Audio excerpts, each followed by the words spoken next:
Hi, everyone. Good morning. Thank you for joining us on this Saturday for our Path to Wealth for the Next Generation event. So this is something we've been working towards. We wanted to be sure we put out because we noticed the shift that's happening within the overall market environment, and we realized the importance of teaching the younger generation, these generations that are coming up and just entering the workforce, just entering the investment sphere. It's important for them to understand, the field that they're entering. I know a lot of us, that's a big learning curve, right? Yeah, your first investment is usually the scariest one because you're not fully sure if you're ready. So we're going to put a lot of effort into making sure that we're tailoring our education to be able to assist that next generation to come in more informed, to come in more prepared, to be sure that they are entering into this space ready to go, rather than trying to have to hit the ground running and just figure it out as they go. We want to really be sure they're fully prepared. So thank you for joining us. Today, we're going to take a look at millennial investors that are going to share their strategies with us. And just as a bit of a recap, how we're going to be going forward. So we're going to start off just by looking at, a bit of an introduction. We're going to go over self-directed IRA. It's just the idea. We're going to take a look at the Roth IRA because that's usually a pretty attractive account for people of in that millennial generation. So we'll take a look at some of the advantages of those, just to be sure you're fully prepared and knowing the account that you're going to be looking into. After that, the first panel that we're going to have is going to be getting started and staying focused. So the strategies for millennials' first investments. This is an important one. This is a huge one, right? Because that first step is always the hardest. Once you get the ball rolling, the next ones get easier. Well, I say they get easier. You get more experience, so you know how to handle the hiccups that you'll come across. So we're going to take a look at these millennial investors, how they made their first investment. We'll take a dive into that. How old they were, what was their risk tolerance and stuff, and we'll cover important factors with that. The next one after that, we're going to have a speech from our sponsors. We're going to have a giveaway after. Then we're going to move over to our active versus passive panel. This is an important distinction to make when you're first investing. Understanding the role that you want to play with these investments is going to be an important factor when knowing which direction you're going to go. Are you going to be someone who's going to be more active, where it's going to take a bit more work and a bit more boots on the ground? Or are you looking for a more passive role, right? Maybe you're working a full-time job and you want something that you can put your money away and just let it either accrue interest or wait for your return on investment, depending upon the investment strategy that you're going for. We'll take another break after that. We'll do another giveaway, have a sponsor speech, and then we'll end with our final panel going over Impactful Investing 101. Right. So this is going to be covering how millennials are using their money to create a positive change.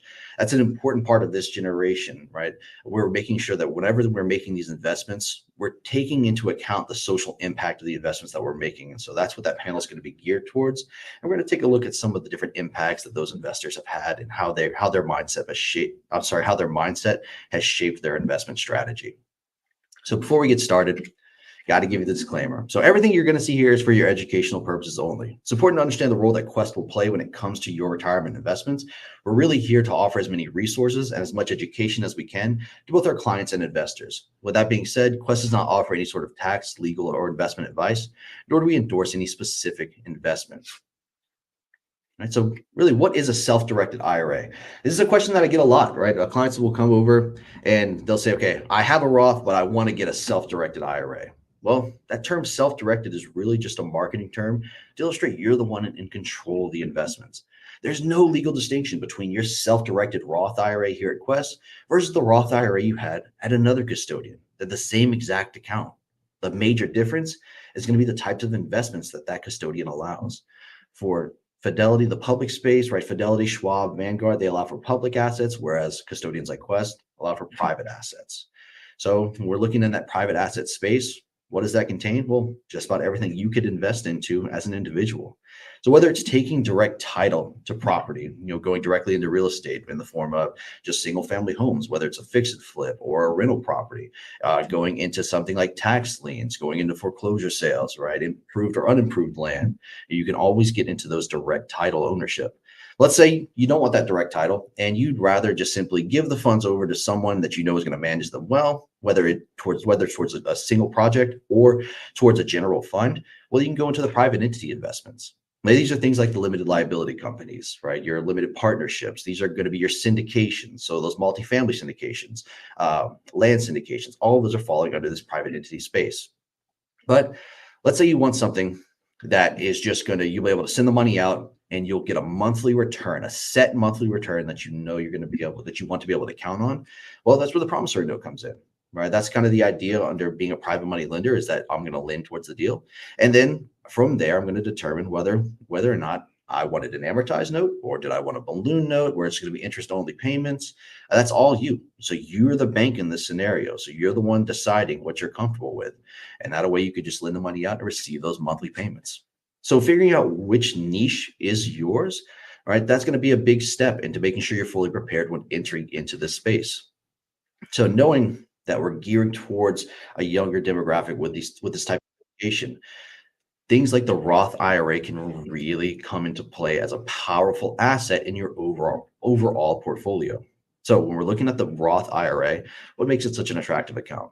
Well, the first one is that the money's growing tax-free and qualified distributions are tax-free. So what does that mean, right? So whenever you're working with a traditional IRA, right, the one that's pre-tax, well, the money's coming in, it's growing tax deferred.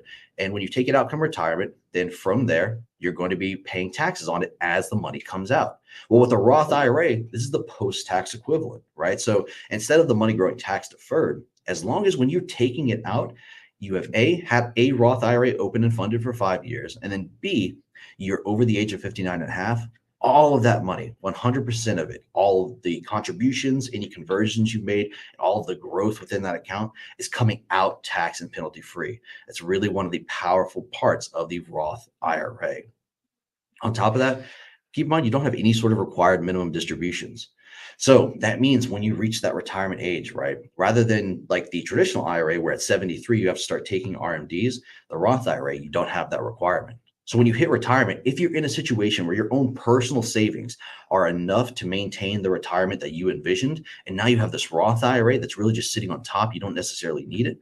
Well, sometimes people will shift to now they're setting up that Roth for a future generation, right? They're having that Roth that's going to be inherited by their beneficiaries upon their passing because they don't have to take it out at that age of 73 like the traditional IRA. Another reason why the Roth IRA is really geared to be able to build the kind of wealth that we see people wanting to move towards as we go along. Another one is that contributions can be taken out tax and penalty free, right? Which is huge. That's a huge thing. That means, let's say over the next 5 years, you're putting $6,000 a year in, right? So at year 5, you've got $30,000 of contributions sitting in there. Forget about how much it's grown, any interest, right? Anything like that. Well, at the end of year 5, let's say now you wanted to take the funds out because you wanted to buy a car, but you really don't want a car note, or because it's expensive right now. And then also, or let's say you wanted to buy a house, but you need a bit more for the down payment, right? And you really want to utilize those funds. Well, you've got that pool of $30,000 to pull from tax and penalty free at any time. Right? Because keep in mind, when you made the contributions, these are post-tax contributions. So now Uncle Sam's gotten his slice of the pie. He doesn't care what you do with those funds anymore. So he doesn't care if you take that money out and go towards whatever expenses you'd like. Another one is you can create tax-free income for your heirs. This goes back to what we talked about kind of with the RMDs, right? Because these are post-tax funds, when you're passing it on to your heirs, you're able to take those funds out and still get the tax benefits of that Roth IRA. And a non-working spouse for a Roth IRA can qualify if they're married and filing jointly with a spouse that has compensation. So let's say you're working from home, right? You're a stay-at-home parent and you're doing a job all on your own, raising children, right? And then you have a spouse that's going to work and earning that W-2 income. Well, if you guys are filing jointly together, that means that their income is also going to count as your income when it comes to qualifying to be able to make a Roth IRA contribution. So it allows for both of you to be able to make those contributions. So for 2024, if you're under 50, that means 7,000 in each account. So a total of 14,000 between the two of you. And finally, prior year contributions can be funded until tax filing deadline of that year without extension. All right, this is a big one. This means if you wanted to get that 5-year clock started, you can do so. You can almost get a free year for it. So you have until tax filing deadline right now to make a contribution for 2023. By doing so, that means that Roth 5-year clock is going to start January 1st of 2023. So you get a free year. Not to mention right now we're running a promotion. If you do contribute to that account before tax filing deadline, then we're going to credit your account $125. So it's a win on multiple fronts. If you have any questions, go ahead and scan the QR code. That's going to set you up with a consultation with one of our IRA specialists. Give us a call at 855-FUN-IRAs. Send us an email at IRA specialist with an S at the end at questtrust.com. And so with that, let's go ahead and move on to our first panel. right, so let me go ahead and drop this down. All right, so for our first panel, we're going to be going over getting started and staying focused strategies for millennials' first investments. All right, so our panelists, we're going to have Michael Huang, Brantley Gunn, Austin Durath, and Jonathan Tonks. Thank you guys for joining us today. Thanks, Zach. Thanks for having us. Absolutely. So if you guys want to go one by one, take a couple minutes just to introduce yourself. Jonathan, we'll start with you. Just tell us about you, tell us where you're from, and then we'll kind of take a dive after we do the introductions. Sure. My name is Jonathan Tonks. I'm based out of Holland, Michigan. I have a business in investing in commercial real estate through syndications, and got started. We'll talk about that in a little bit, but got started a few years ago through single family, and then jumped into commercial. But excited to be here and share a little bit with everybody. Awesome. Thank you. All right, Michael, tell us a bit about yourself. Yeah, thanks, Zach. My name is Michael Hong. I go as Michael B. Someone on Instagram. Based in Houston, Texas. Started investing 5 years ago, and was able to quit my W-2 job at age 35 and real estate retired now, and did that mostly through single-family homes. Awesome. And Bradley, the floor is yours. Well, first, thanks for having us on here, Zach. Really appreciate it.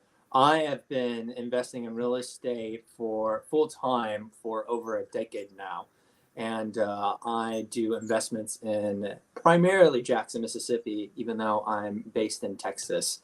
And while I do like long walks at the beach, most people know me for tax lien investment. I syndicate that, and my investors and I get a large portfolio of houses, generally about every year, and we work on those. So residential real estate is with syndications of tax liens. Awesome. Thank you guys for being here. We really do appreciate it. So I guess let's get started. Brantley, I want to start with you. Tell me a little bit about your first investment. How old were you? How successful was the investment? How did you find it? And tell us a little bit about your risk tolerance kind of then versus now. Yeah, so my first investment was technically in college, but I partnered with someone on that, and they kind of did most of the work. I would consider my first real investment where I found the deal, I funded it, I did everything. That was when I was pretty young. I was 22. It was a mobile home in a park. I've probably spent a couple of grand on it. And because that's the only money I had at the time, and I was really focusing on mobile homes because they were cheap. And the park that I bought it in did not like me. They tried to kick me out, and I already spent money on the park. I couldn't, or on the mobile home, I couldn't move it, and so I had to try to sell it, but I couldn't find any seller for it at all. I ended up owner financing the mobile home to a Latino couple. They gave a decent down payment, but it was an unsecured loan, and I didn't qualify them. And don't do that deal. That's really high risk. And luckily, I was able to get all my money back, and I think I made a profit of about $500. But that was a deal that had very high risk and very low reward. Don't do that. So I'm not an immediate success story by any means. I would say that I really didn't find my stride in real estate till about 3 years in full time. So don't think that you have to immediately hit the ground running with success. It can take time, and I'm an example of that. Yeah, and that's I think people get drawn in because of the high returns that alternative assets can offer, and then when they get there, that's when you kind of get hit with that wall of information where it's going to take time. There's a learning curve surrounding it. So with that, Michael, tell us a little bit about your first investment.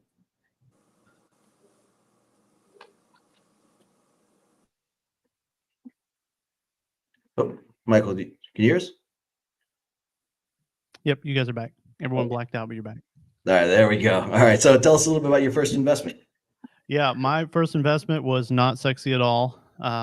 It was a house hack. Me and my wife had got married, bought a house, use down payment assistance, went into it with the idea that we were either going to buy a duplex, triplex, or fourplex, rent out the units, or buy a house with many bedrooms and rent out the rooms. And because of our timeline, we ended up buying a single family home with 5 bedrooms and just rented out to young professionals and college kids in our area. And we went into the deal with the idea that, like, if we could just pay like half the mortgage, it was fine. We ended up paying all the mortgage and more. And we also got cash back at closing, like $800 cash back at closing. That was awesome. And that really kind of like set us up for the trajectory we went into now. But first deal, not super sexy.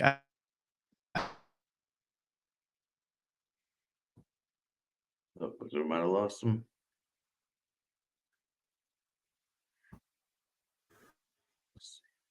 All right. So Jonathan or Michael, if you can hear us, that just let us know whenever you're back. Jonathan, we'll move on to you. Let us know. Tell us about your first investment. Sure.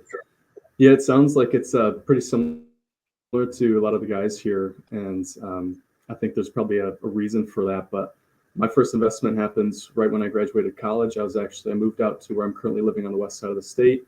I was renting for a little bit because I couldn't find a property that was cash flowing that I was comfortable acquiring. So I was renting an apartment for about 12 months, found a duplex in the city of Holland, and decided to house hack that primarily for the young professional community that was in this area.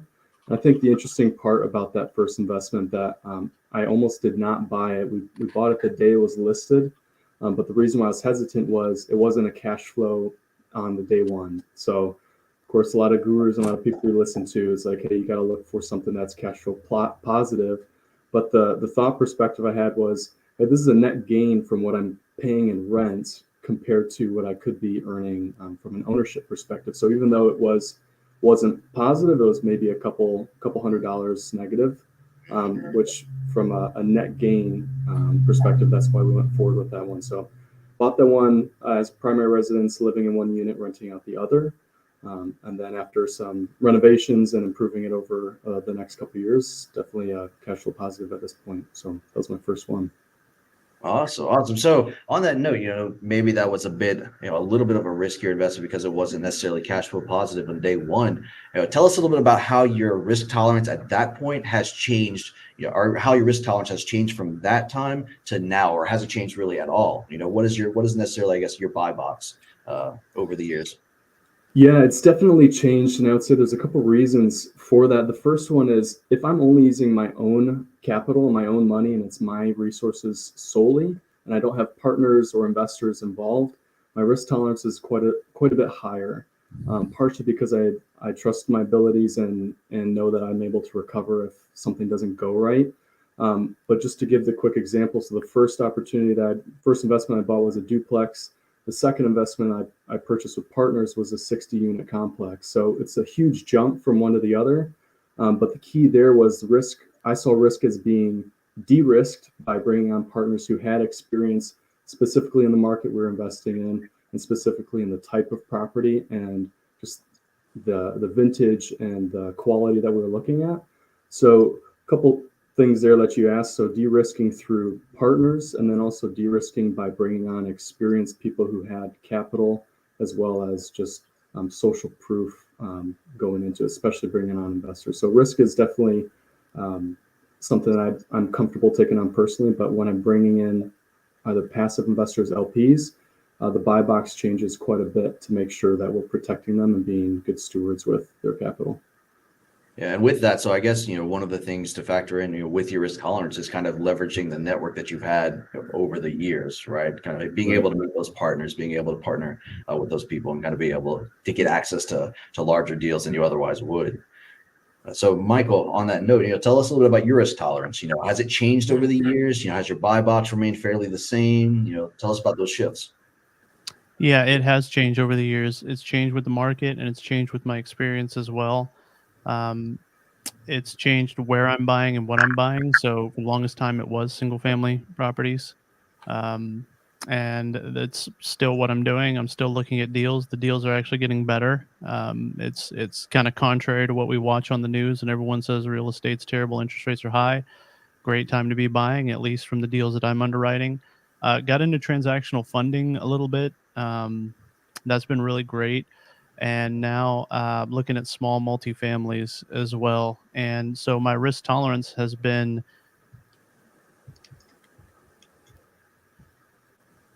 sense from day one. It's got to be able to cash flow. It's got to cover itself. But a few years ago, that wasn't a concern. And now, particularly with me bringing in partners, similar to what everyone else was saying, it's just got to make sense, or we're just better off waiting. Yeah, and I do like you mentioned, the state of the market does factor in, right, to your risk tolerance. You have to consider, is it a buyer's market, a seller's market, where are interest rates at? Because it's all going to be, going to affect the cost of doing a business. So Brantley, tell us a little bit about your buy box, your risk tolerance over the years, where you're at now versus where you started. Sure. I don't believe my risk appetite has changed throughout the years at all. I couldn't agree more with what was said earlier, that it really, instead of time changing the risk, it's the situation. So if I'm using somebody else's money, I am much more consonant. I'm much more aware of that and less likely to take on huge amount of risk if I'm using somebody else's money. If it's my own money, I'm much more likely to take bigger risks with that. And if it's owner financing, I'm willing to take even bigger risks on that too. So it all comes down to the terms, whose monies you're using, and the situation. For me, it hasn't really changed over time. Yeah. And so with that, as more millennials are entering this space, as people are getting started with their investments, we obviously, hindsight is always 2020, right? You learn these lessons over the years, and that's kind of just how it has to work. You can try to learn as much as you can, but sometimes experience is going to be the best teacher. But with that in mind, Michael, tell us a little bit about something that you wish you had known then that you know now. What would you go back and tell yourself if you just got to tell yourself one lesson, right? What would be one of the outstanding ones that's kind of reverberated with you? What I overeducated, I under-networked, and I thought I needed a lot more capital than I really needed. Really? Yeah, I think that's something that, not, at least for me, I didn't expect to hear that answer. Is that just how important, we all know that networking is important, but, you feel that learning curve, you want to learn as much as you can up front. But I guess what you're saying is kind of, it offered that kind of analysis paralysis, right? It kind of stunned you into not really doing much. So with that, Jonathan, tell us a little bit about yours. What would you go back and tell yourself if you could?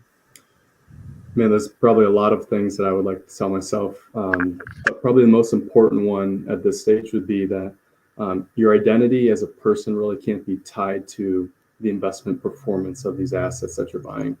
I think the roller coaster of emotions that happens, especially early on, you have these expectations of what's supposed to happen and what you want to happen. And oftentimes, if it doesn't happen identically to how you predict it, you got all this frustration built up. So just trying to separate emotionally, like, hey, let's use data to drive our decisions, and let's not let emotion get in the way. And my worth as a person and my identity as a human is not tied to these investments. So that can't be the driver behind what we're doing and what we're investing in. There's got to be a deeper purpose behind all that. Yeah, I guess, it's a way to maintain that kind of, that level-headedness throughout the entirety of your investments, your investment strategy, the investment lifetime. I guess maintaining that kind of mental confidence to be able to know, okay, look, we have the data to support this. This is a smart investment. We've done our due diligence, and now we trust the process. So Brantley, tell us a little bit about yours. What advice would you give a younger Brantley Gunn? Yeah, so mine's twofold. The first thing I would say is I actually wish I took on more risk than what I did. Looking back, there were a lot of deals that I turned down that I didn't capitalize on, and in hindsight, they were actually really good deals. The second thing is I probably would have changed my strategy a little bit. I'm a cash flow type of guy, but I really wish that, and this isn't necessarily a regret, but just a wish that I took advantage of rental arbitrage, specifically renting out a house and then turning it into an Airbnb. I think that is a great way to get started in this industry, especially if you're a young person with very low amount of capital. You don't need to know too much in order to do rental arbitrage. You don't have to worry about terms or debt or anything like that. It's pretty straightforward, and everybody can understand the concept. There are plenty of landlords out there who want to rent out their property to a consistent tenant, which you can be that type of person. And it takes very little capital to get started. I mean, if you're going to turn around and turn it into an Airbnb, then you just need to furnish it, and that only takes a few $1,000s compared to potentially a whole chunk of money if you were to put down a down payment to actually purchase the house. And the deals, like I said, are kind of easy to find. Nobody's really searching out to doing those type of things. And I'll give an example. I actually did some rental arbitrage. I spent an entire day just calling up landlords, not property managers, but the actual landlords who own the house. And I met up with 3 people. 2 of those people said yes to my business plan that I wanted to turn it into an Airbnb. 1 of them said no. And the person who said no ended up owner financing me the house anyways. So it was win-win. Awesome. So when I guess with that in mind, how do you approach a landlord, that is when you're wanting to get into a rental property, knowing that you're going to want to explore rental arbitrage? Sure. Yeah. So when you approach a landlord, you want to talk to the person who owns the house. Don't talk to a person who's the property manager. They're immediately going to say no because they don't understand it. But when you call up the owner, and you don't try to sell them on the phone, you first want to meet up with them, go around, take a look at the house, dress professionally. And what I did was, after I took a look around the house, I started talking with them a little bit, got to know them, and then I handed them a pamphlet or just a sheet of paper saying, hey, this is what I want to do. I want to turn this into an Airbnb. These are the state law, the local municipalities allow this, so that's not a problem.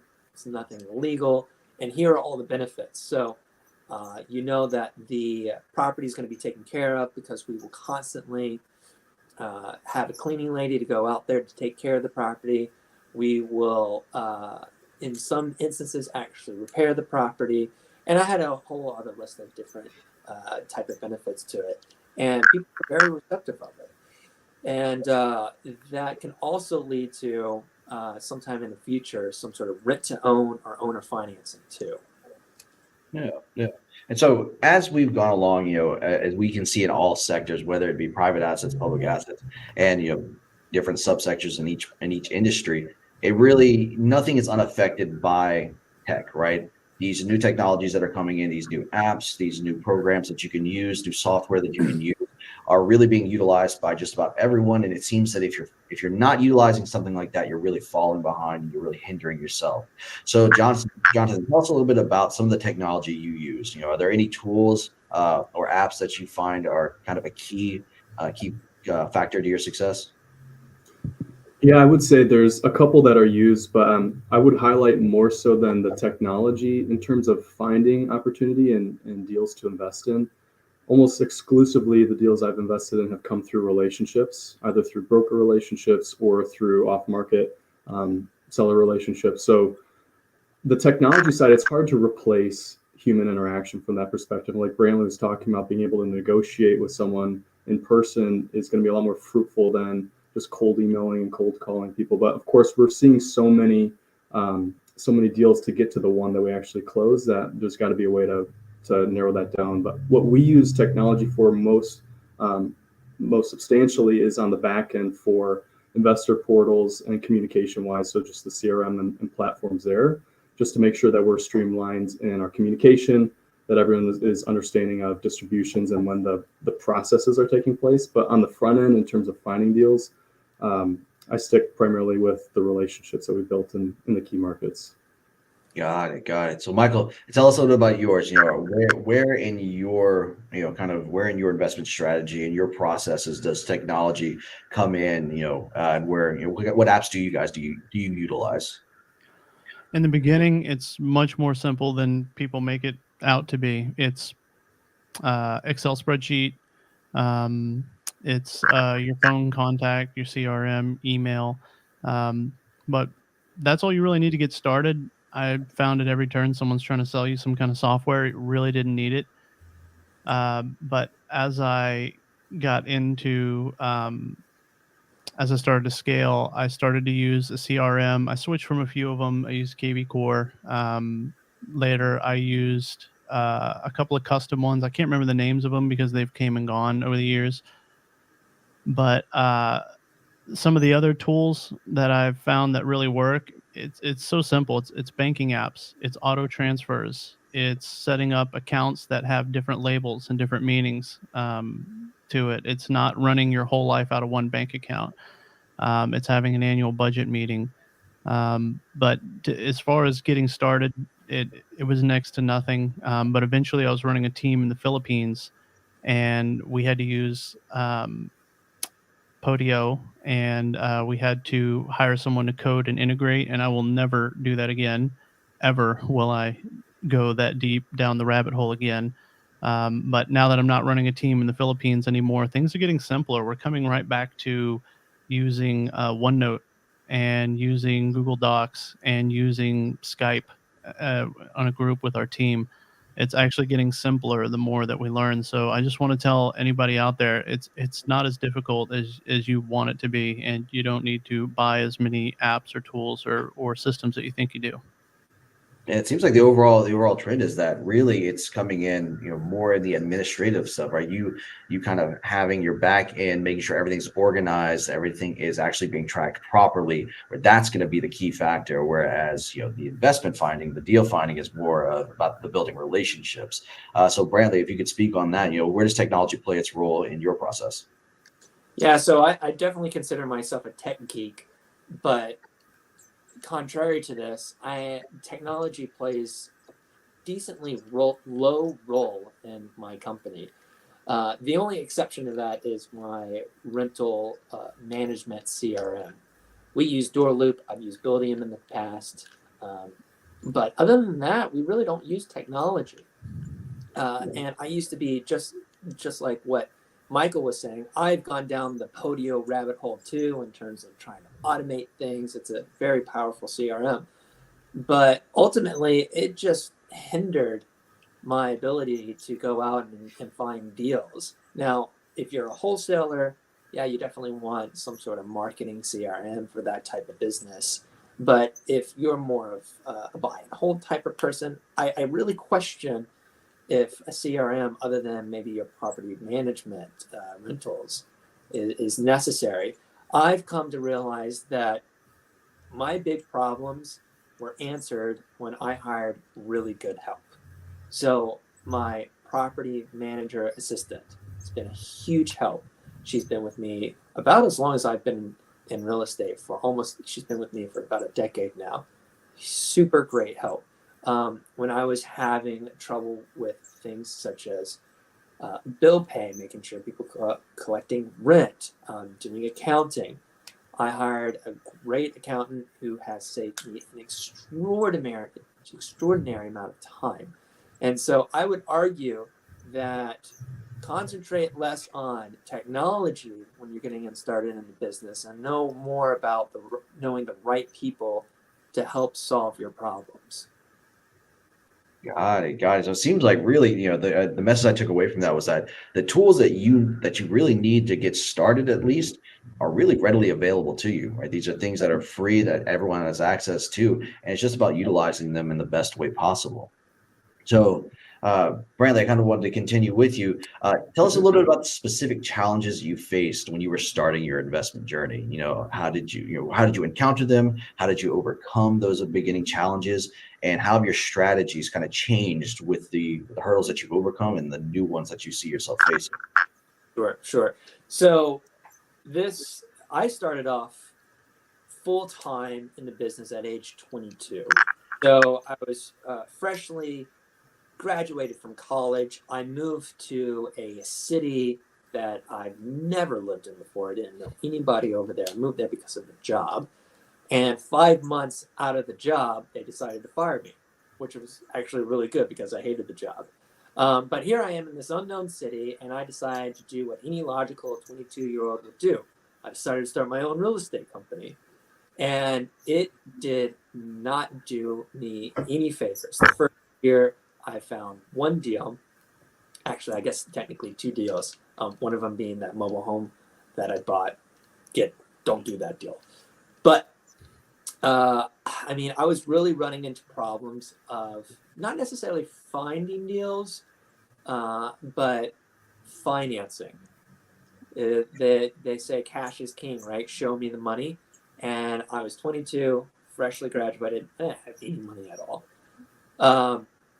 And I made the hard decision to move back to Mississippi, where I had contacts, I knew the market, and when I did that, it really took off. But still, the first couple of years were really hard when it came to financing. Nobody wanted to give me any money because I didn't have any experience. And I remember one guy, my mentor, he said, Brantley, when you figure out this financing thing, you'll quickly learn that there's a ton of money out there, but there are not a lot of deals. And when I was able to go to places like Quest seminars and other type of seminars, I was able to network enough, and people saw that I was able to hustle to where I now had people actually calling me up to give me money instead of me actually having to call them up. So it's a nice change. I mean, when you start hustling, it'll eventually come to you. Now, my mentor was exactly right. Now, our bigger problem is finding deals. But if you have trouble finding deals, then you're not doing enough marketing. So financing was my biggest hurdle starting. Got it. I imagine that's going to be kind of a common hurdle to overcome, especially when you're first getting in. Michael mentioned it earlier, was that one of the things that he learned was that you didn't need as much funding as he thought he did initially. So with that, Jonathan, tell us a little bit about the hurdles that you've overcome, how your strategies have changed because of them, and how you plan to tackle some of the hurdles that you see coming up in the future.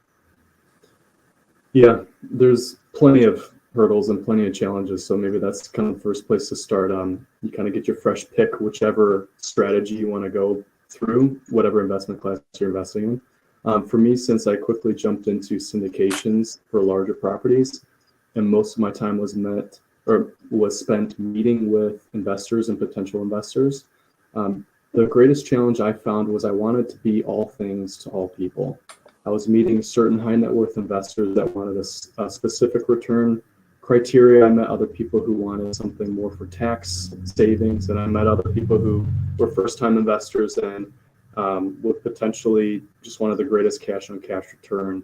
And what I quickly found out was I can't do that for all people, and I have to be very clear on what are we offering to you, and what is this really something that's going to fit your strategy long-term, because it's more of a holistic approach. It's not just one-time investment. We want it to work for you for as long as we're holding onto the property.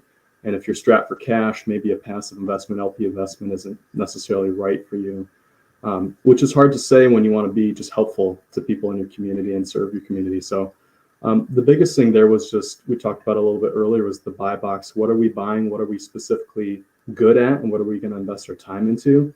And then who are the people that we can best serve? And there's going to be a lot of people, unfortunately, that it just doesn't fit. It's not the right opportunity. Doesn't mean that there isn't a good opportunity. It just means that this particular one may not be right. So the key there was just focusing in on who are we serving, who's our target market, and how do we serve them best? And then really just kind of trimming the fat and getting really, really good at doing just that. So further challenges down the road is like when you start scaling, of course, that gets more and more difficult to meet those needs, especially if you start bringing on a team. How do you keep the culture that you've built when you started the company similar when you're getting larger? Because the founder can't be the face in every meeting. So really the challenge there is how do you keep the brand message and the company vision consistent as you grow as a company? So there's a lot to think about there, but again, it comes down to let's just be clear on who we're serving and do it really well. Yeah, so it sounds like, not only is it important to understand the people that, like you said, that you're serving, and understanding that, okay, here's the people that we can help given the scenario that we're in now. It's also important to understand the people that you're bringing onto your team, right? How do you set that culture? Like you said, the CEO can't be the face every single time. You just can't be expected to be there every single meeting. And so you need to have a team there that can kind of keep that vision in mind and set the culture that you're looking to build. Well, and so Michael, a little bit about yours. What hurdles did you overcome? What lessons did you learn along the way? And how do you plan on tackling hurdles that you foresee coming in the future? Yeah. So initially, I think a lot of people say this, but I started with Bigger Pockets. And so it's a great resource, free information. People are wonderful there, but it's free. So you get what you pay for. And so I was working under the notion that if you find a great deal, the capital will find you. And boy, did it ever. Um, People I had no idea who had my information were calling me up trying to give me a more competitive rate on great deals and great zip codes that were closing. So at first it was me not having I not gonna lie to you guys, I didn't even have hard money or private money for my first deal. I just put it under contract knowing that it was a great enough deal that if we had to, it could be listed or it could be wholesaled. Um, so the challenges I had were having like no tools at all. I just jumped headfirst into it.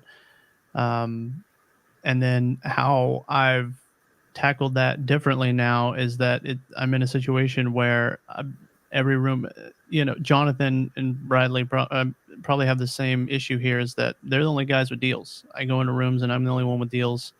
Everyone's got tons of capital. No one knows what to do with it.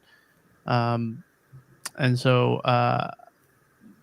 my message to anybody is like, you find a great deal and the money will find you. And that's just what's been happening over and over again. And I hate to keep coming back to this, but as everyone on this panel knows, the deals are getting better and they're getting better and better and better. And so I'm really excited about what this next phase of my growth and everyone's growth in this panel is going to look like as the market is adjusting. Yeah, that seems to be the common thread, right? It's just it really is that networking that at the end of the day is going to make these deals possible, right? Whether it's getting the capital that you need, finding people who have deals that you could look at, like that you would look to get into. So Jonathan, tell us a little bit about that. So what are your tips on growing your network? Why is that such a crucial role? Why is that so important? And how have you found the partners that you've worked with in the past? Yeah, it is a crucial factor both on the capital side, like Michael was mentioning, and on just pure networking from a deal flow. Because I mentioned earlier, our deals are purely off market, coming from relationships that we've built over time. So at the onset, first starting the business, I had a mentor who was kind of coaching me and helping me through a couple things, and I just went to any conference he was at, any conference that he was speaking at, or that he was involved at. I was probably going to a conference every month at least, just trying to get into the room and shake hands. And even if I didn't have anything to pitch to anybody or share with anybody, just sharing, like, I'm here, I'm excited to learn. Like, what are you working on? How can I help you guys? And at first, it feels funny to be in that position because you're like, is this even going to provide any fruit down the road? Like, I forgot to give him my business card. I'll never see that guy ever again. And then you just do it over and over, and you start seeing similar people at certain events, and then you start really seeing who the movers and shakers are. But it was just consistently investing into kind of like how we invest into marketing. You got to keep getting the name out there in advertising. Similarly, you got to keep getting into the room so people are knowing who you are and knowing what you do. Not many people are just going to look you up on Google and be like, oh, he probably has something that I want to invest in. Like, you got to be out there shaking hands and making that happen. So just going, one more thing on that, I would say, similarly to what the guys have already talked about, is also going to events that your target market will be at, but not that the guys like us are going to be at all the time. So one of the struggles I had early on was I was going to events where everyone was there raising money, and that's it. There's no one who actually had money. So kind of conversely to what Michael's saying, I'll go to these events and everyone was doing the exact same thing I was doing. It's like, well, this is not helpful to anybody. So I try to go to events that not many people were going to, or that were completely outside of the industries that we were all involved in, just to try to shake it up and to be in different environments, just to have a little bit of fun with it and meet new people. So just being comfortable in those uncomfortable situations would be the tagline there. Yeah, I remember, being at Quest, obviously we host these networking events. The first time I would attend them, I really wouldn't know what I was looking for, right? It was, I didn't even know what conversations to have, and it was just something where you just had to invest the time. You had to put the time in, and you've learned what to look for anytime you went to these networking events. So on that, Michael, tell us a little about how you've explored your networking, right? How have you built the network that you have from when you first started versus now? Yeah, I love this question. So everybody's probably heard of this concept, but I like to teach new people the deal delta. So think of like a triangle, the deal delta. And so each end of that triangle, for every real estate deal that's ever happened, there's time, there's knowledge, and then there's capital. And all three of the points of that triangle come together to create any real estate deal that's ever happened. And so when we start, many of us start with all the time, minimal knowledge, minimal capital. And so how do you solve that equation? You partner with people. You partner for the other two. The great news about real estate investing is that you need all three ends of the deal delta, but you're never going to provide all three. So you've got time, you partner with someone with the capital and knowledge, and then eventually you level up to having the knowledge and the time. So then you partner with people with the capital. And even when you hit that third level where you have the capital, time, and the knowledge, it never makes sense to do this alone. Real estate is a team sport. So when I meet people at meetups, RIAs, socials, up at Quest, I just ask people, what part of the deal delta are you on? And I wish I had understood that sooner. That's just the laws of any real estate deal. So find what part of the deal delta you on. Do you have the most time, most knowledge, or the most capital?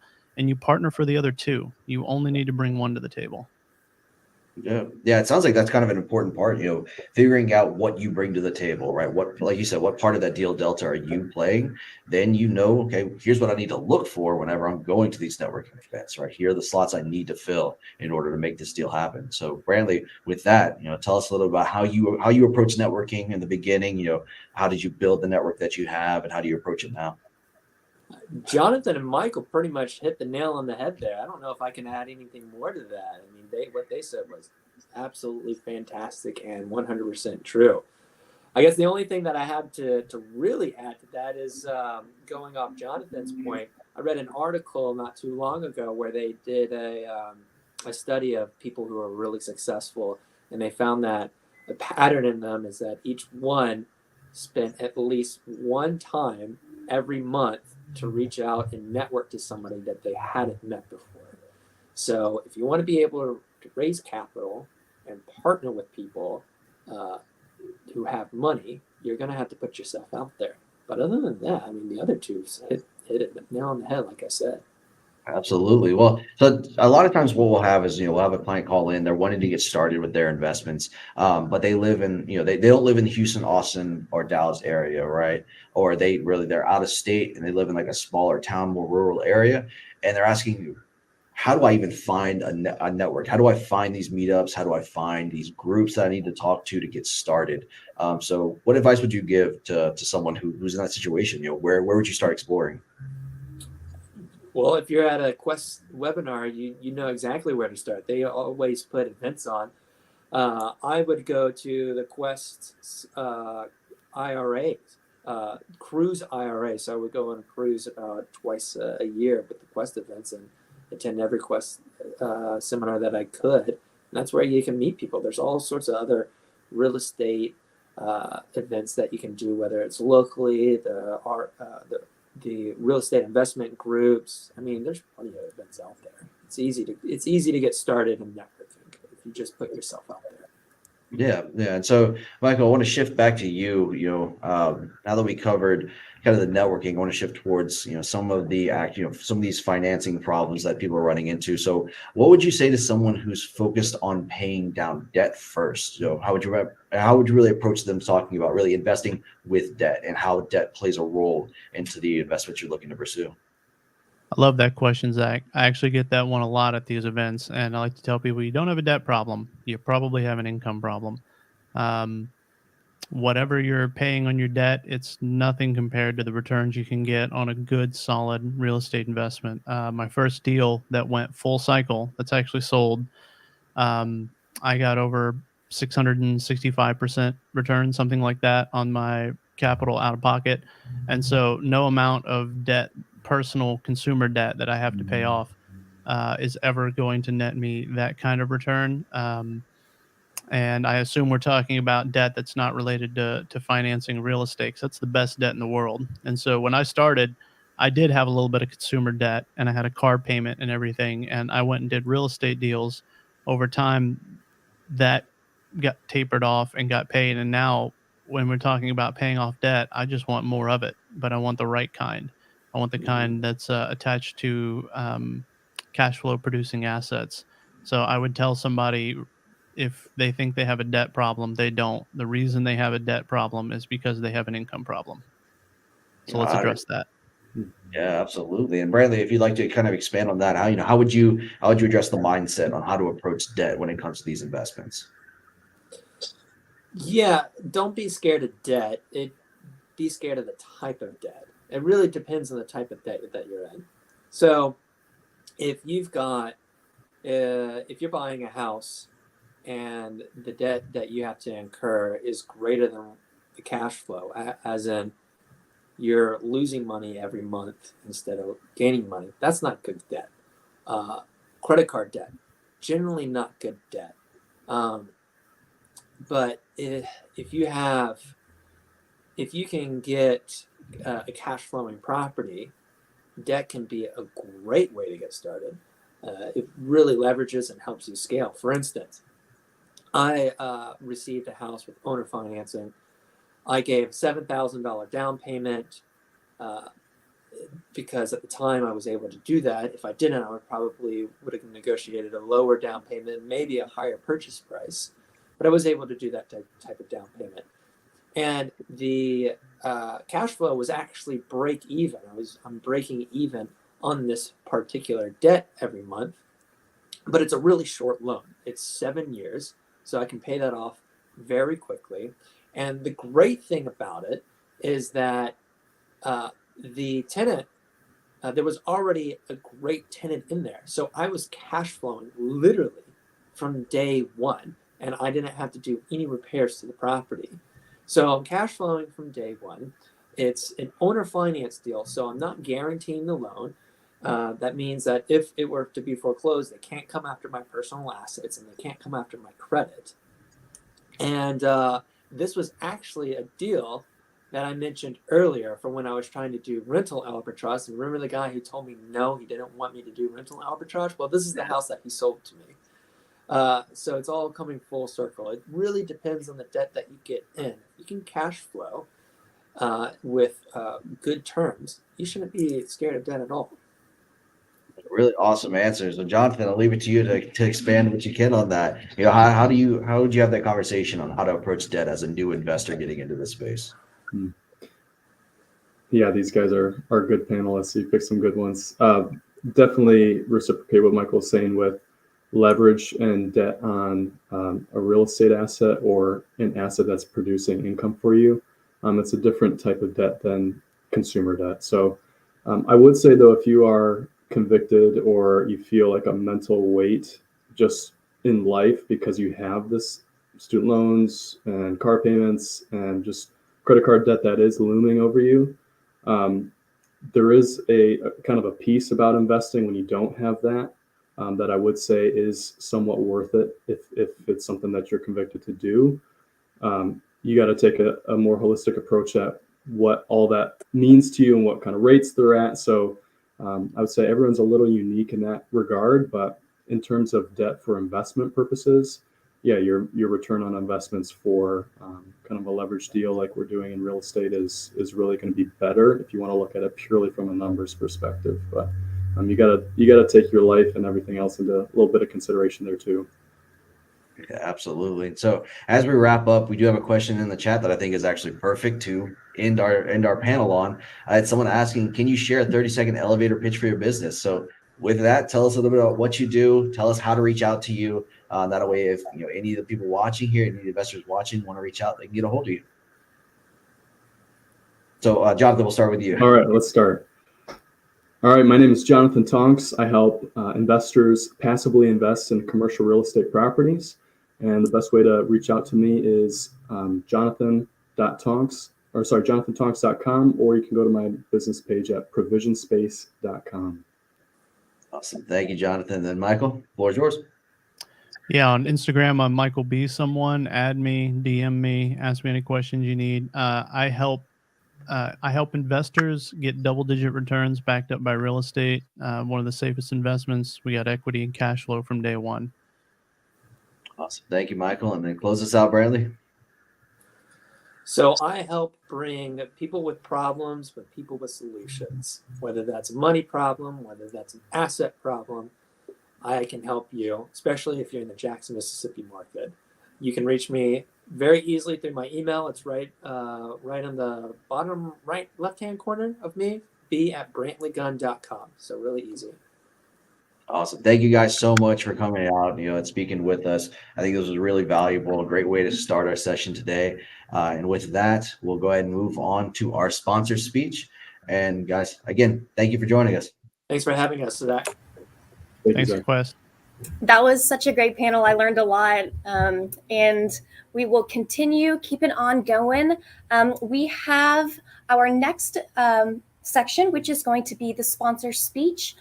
We have America's discount home deals. So MJ and Rose are going to come on up with their presentation, and then we will do the giveaway. And in the chat, what I want you guys to post is hashtag Quest America's DHD, and we will go ahead and post that as well. But go ahead and post that as the presentation is going, and then we will select our winner right after that.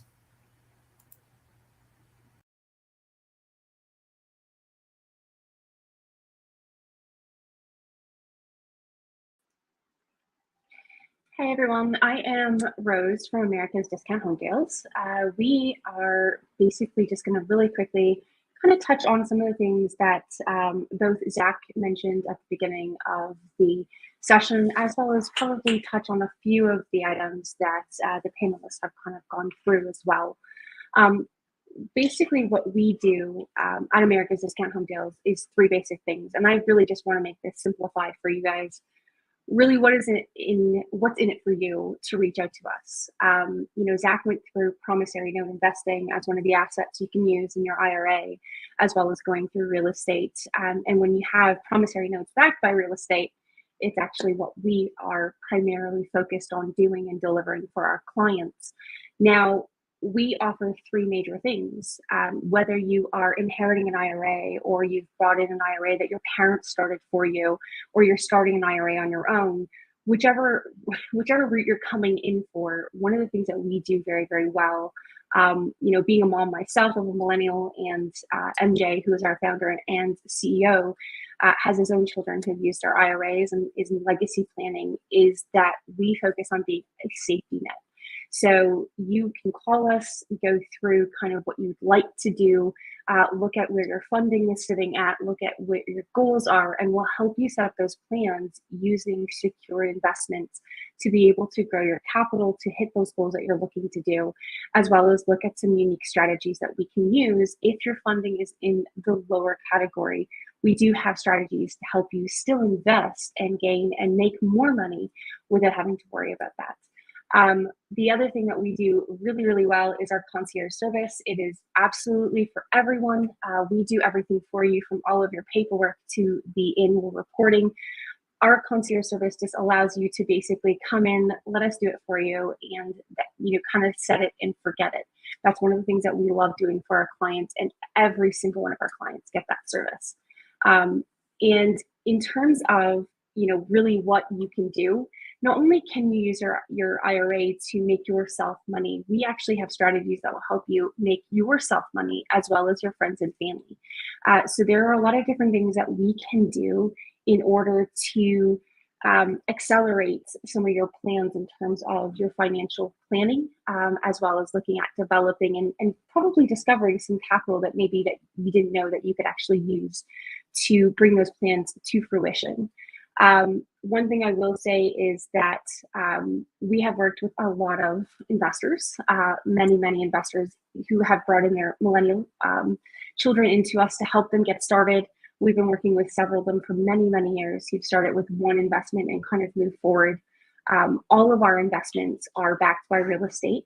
And the only other thing I'm really going to say is, what do you have to lose? We can help you with being a safety net, giving you free advice, making sure that you are provided with tools and resources to be able to understand if an investment is right for you, if you're going to be able to sleep at night with the investments that you're making, because that's really critical. We give you investment security, you have your concierge service, and of course, you have guaranteed interest and returns on all of our investments. So giving us a call, it doesn't take long. Just reach out. We're always here to give you a hand and give you some direction and advice. But if you have any other questions, do let us know.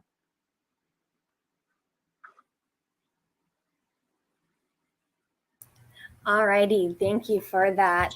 Yeah, if you want, put your contact information here in the chat, and then we will go ahead and do our giveaway. Thanks, Rose, appreciate that. So I see here everyone is posting in the comments. That is great, keep them coming. We've got a little bit more time here before we bring on our next panel. So I'm gonna go ahead and let y'all still have a little bit of time to post those. I'm gonna talk real quick, just a couple minutes, about some of the upcoming events that we have.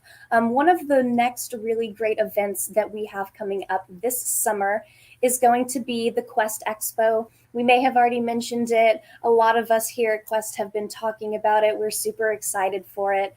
But at the Quest Expo, we're going to have over 35 different keynotes and panels. We're going to have tons of vendors in all different aspects of the industry, you know, notes, real estate, single family, multifamily, private equity, crypto, you name it. One of the really exciting things that I think that the Quest Expo has to offer, and I know a lot of people that have been as well can attest to this, but what we've been talking about a lot today is, right, networking, you know, really building that foundation. And at the Quest Expo, that really is, in my opinion, the #1 place to do that. You've got, you know, at the last one that we had over 700 people in the room.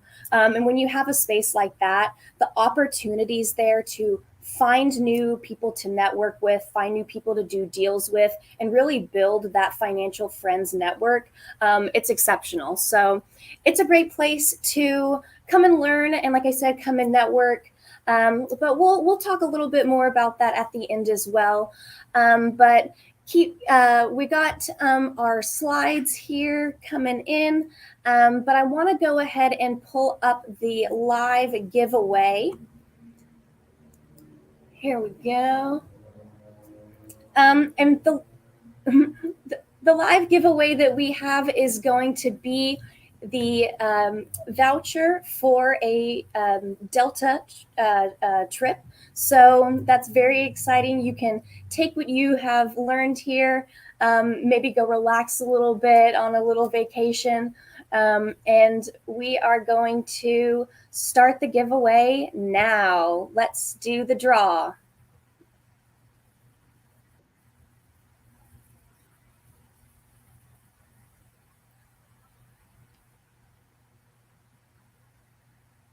Alrighty, it looks like our winner is Harita. So what I want you to do is email marketing@QuestTrust, and we will get that Delta voucher over to you. So that's really exciting. Very happy to have you as our winner there.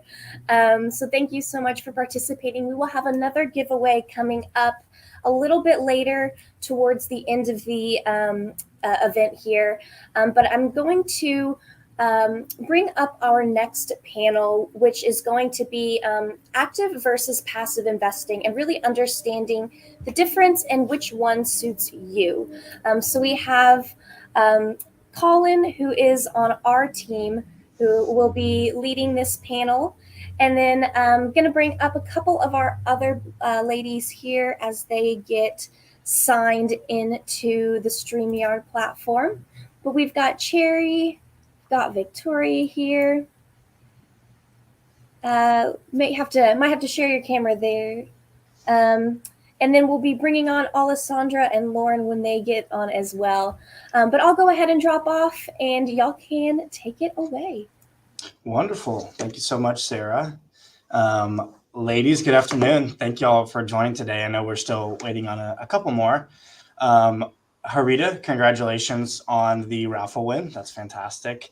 Victoria, Cherry, thank you all both so much for joining us today. I think we can probably just kind of get started with some brief introductions while we're waiting on the other two.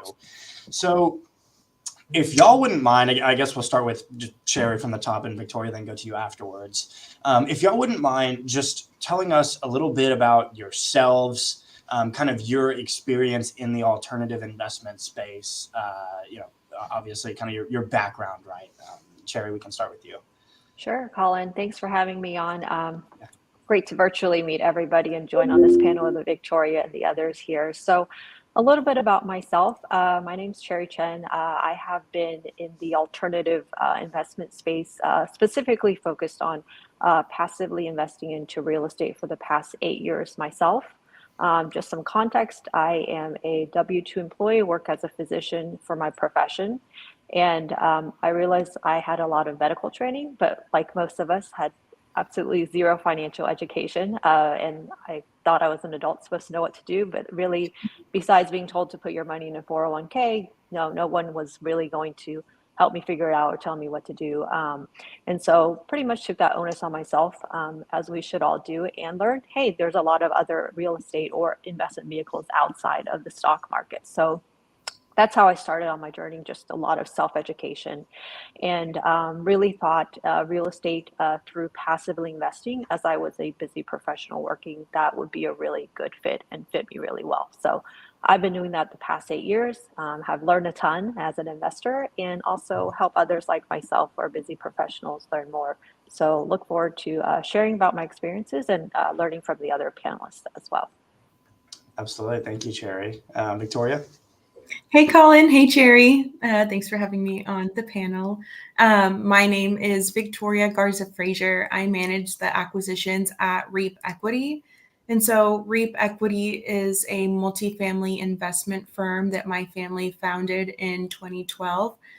So we specialize in multifamily. We have our own in-house management company. So we handle everything from on-site management, marketing, investor relations, etc. We have over 4,200 units throughout Texas. So we're in San Antonio, Houston, and Austin. And yeah, we're just, I'm personally invested in every deal that we have at REAP, me and my husband. So we've been able to really get a lot of financial freedom through passive investing. And so I feel like I'm second generation on multifamily passive investing. So really excited to share with other millennials how they can achieve that and pass it on to the next generation. Absolutely. Okay, let's see. Let me bring up, oh, I think Victor and I try to do it at the same time.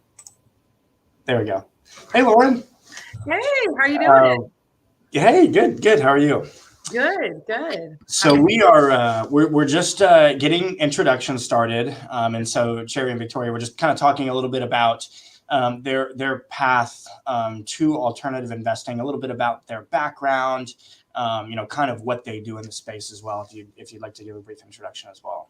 Yeah. So again, thank you for having me. I always love being a part of these Quest panels, and this one is like super near and dear to my heart because, like maybe many of you, I actually was doing exactly what you're probably doing: listening, learning, networking, and learning all about passive and active and how I can get involved investing.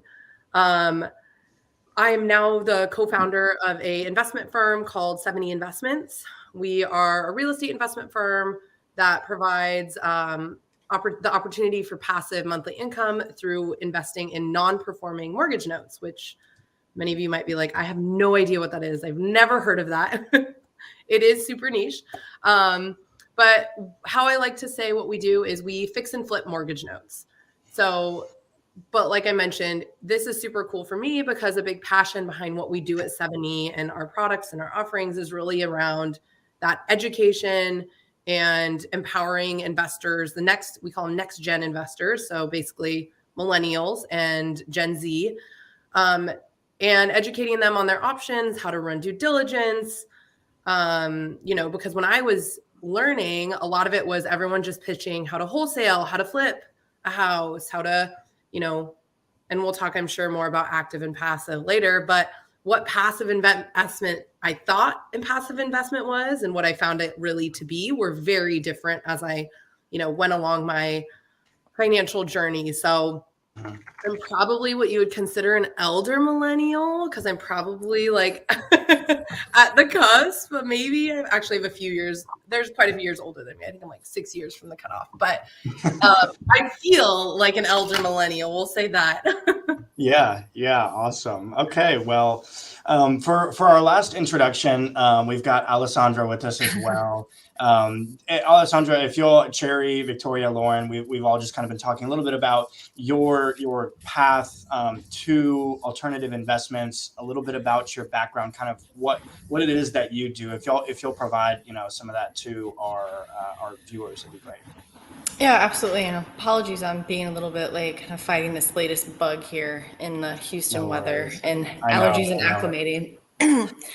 So I'm with Flipco Financial. So we're very much so in the active investing space. So we provide financing to investors on fix and flip properties. My particular background, about 10 years in real estate, just ranging from real estate brokerages, smaller boutiques, actual home builders, investors, and then into the hard money space. So it's kind of a variety of things. And I think it's not necessarily everybody's interpretation of active and passive can be very different. I like to think of some things as like active light and passive light, because you can be a background investor where you just are getting your interest, but you can still have hands-on activity in a property. So I think there's a lot of different ways you can look at active and passive investing, just kind of based on your appetite and exactly where your investment is. Absolutely. That's awesome. Okay, ladies, well, again, thank you all so much for joining us. I guess let's kind of get past the introductions now and really kick this off. The first thing that I really want to ask every one of you is to talk a little bit about your first investment experience, whether that was more passive, more active. If you could kind of describe how, what that was like for you and maybe how it may or may not differ from the type of investments that you do now. And I guess let's start with Cherry again. Sure. It sounds like we have actually a very various experience on this panel, so I think it's great. We'll all get to share from our experiences. So kind of what I mentioned earlier in the intro, very much focused on real estate syndications and mostly the apartment value add space after I did my whole education and try to figure out what would be a good asset that would fit me. And so that was actually my very first investment. Before that, I really didn't even know that was an option. I looked at single family, maybe buying a condo or rental, because I thought that when you said real estate, that's really all there is to real estate investing. And so realized there was much more. So I pretty much educated myself, met other real estate investors in the Dallas area where I'm from, learned that I could be a passive investor into a real estate, into bigger apartment complexes. So that was new to me. So I met the people in the space, toured the property, actually met the people who I was going to invest my money with. So I think that was very helpful, being familiar with the city I was investing in already, but also meeting the people who are going to be actively managing my money. So as a passive investor, really, the way I see it is you are investing capital, but the way you define that role is in relation to what your role is in the investment itself. So as a passive investor, I contribute capital, equity or debt into a real estate investment, but I have no active role, meaning I don't get to call the shots and manage the property or the operations on the property. And so that was my very first investment into an apartment complex and put $50,000 as a passive investor. It actually went very well, better than planned. And so I was very happy with that and subsequently invested into more real estate apartments here 8 years later. Wonderful. Okay, Victoria. All right. So my first one was a deal in San Antonio, which is where I'm from. It was a REIT equity property. So it was very similar to what we do now. So it was a value add multifamily asset in San Antonio. So got to see the whole process of the renovations, got to see it go through a cash out refinance. So that was my first time experiencing that. And then I was also able to see when we sold it after I joined REAP Equity, I was able to be part of the disposition of that asset. And so that was kind of my first experience in multifamily passive investing. And I continue to passively invest now in value add properties. And just for everybody, since we do have, some more, I guess, newer investors on here, can you talk a little bit about what a value add multifamily investment might look like in particular? Yeah, so how I would describe a value add property is a property where you can go in and you can have forced appreciation. So that is, you go in, you rehab the property through capital expenditures. And what you're doing is you're really improving the community, you're improving the amenities, you're improving the pool, the fitness center, you're improving the leasing office, you're able to improve the operations. So you're able to clean up bad debt, you're able to clean up vacancy, and just help the property operationally be better. And then, that's kind of what value add is. Yeah, and I guess just to add on to that too, you're not necessarily starting a new construction on a multifamily project. It's more putting value, like you said, a value add into an already established multifamily. Yes, it's existing. It has existing cash flow. You're just improving the asset. Wonderful. Thank you, Victoria. Okay, Lauren, a little bit about your first investment experience. Yeah, I'm going to back up a little bit and kind of give a little bit of context, because I remember sitting in on these webinars and being like, wait, like what got you to that point? Like, I want to know more about like what your story was to that point. So I'm going to share that. Like I said, I'm actually California based. I went to university here, graduated, and I played collegiate sports. And so I started volunteer coaching at a high school. And I was probably about 25 at the time. I looked around the stands and I saw all these parents there, like during work hours. And I was like, what are these people? How are they here? I want this when I have kids. I was maybe 25 going on like 45 at that point, because I was like, I know I want kids in the future. Anyways, and as I kind of like assessed and was like, hey, do you know what they do for a living? I found out they all either own their own business or they were invested in real estate. So I actually went into software sales and I started living off of my base, using my commission to double down on real estate. That started in the form of educating myself, attending and networking with as many people in the space, attending Quest webinars, virtual in-person webinars. And I stumbled across, actually my first investment one I did was both active and then I did a passive one at the same time. I think I thought both were passive, because I think that's something that we hear a lot as millennials, like you need passive income, you need passive income. And so I stumbled across mortgage notes, which, to give some context about that, it's essentially, I didn't want to be a landlord. I didn't want to deal with tenants, toilets, termites, those things you hear about. I'd seen that with some friends of mine. It didn't look fun, especially if you're in the great state of California. It's not so great if you're a landlord. So mortgage notes, essentially, you are becoming the bank. So you're able to buy notes on the secondary market at a discount, and you basically are just collecting the payments. So if any of you own a home and you've ever received a letter in the mail saying, hey, your loan has been sold from JP Morgan to Bank of America, send your payments there. That's what we do. That's what I started doing as an active investor. I thought it would be passive based on all the books I had read and people I had spoken with, but it became very active. I was very much managing a portfolio of about 50 loans, while at the same time, I had been approached by a broker, essentially, who originated loans for professional athletes. So that was my passive investment. So I was kind of seeing what both looked like, and then kind of merged the two together and kind of went into the fund structure of providing passive investment opportunities through a mortgage note fund. So, yeah. Yeah. Awesome. Okay. Thanks, Lauren. And Alessandra, we'll close out this question with you. Yeah, so I've pretty much traditionally always been inactive, have stayed in just single family, so haven't dabbled in the multifamily. So I came from a sort of real estate based family. My mother is still an appraiser with Allstate Appraisal to this day, so I still pick her brain even on just value add and how certain codes and things are looked at for determining ARV for those things. So she enjoys those daily chats with me on my drive in for sure. But I started in Chicago, then went to Arizona, and then came to Texas. So kind of I'd say as far as it definitely is from an educational standpoint, it's good to understand the market that you're in. And I'm sure lots of the other ladies have spoken on this of knowing where your investment is and being comfortable with that market. So I have seen other panels and things at Quest events where people talk about long distance investing. So I'm investing in another state where I've never put eyes on that. So the thing that I like about active in the sense is I have an asset backed investment. So there's something that my money is tied to. I have a say on the direction of the property and where that's going. So again, that goes back to like, what is your appetite of how involved you want to be?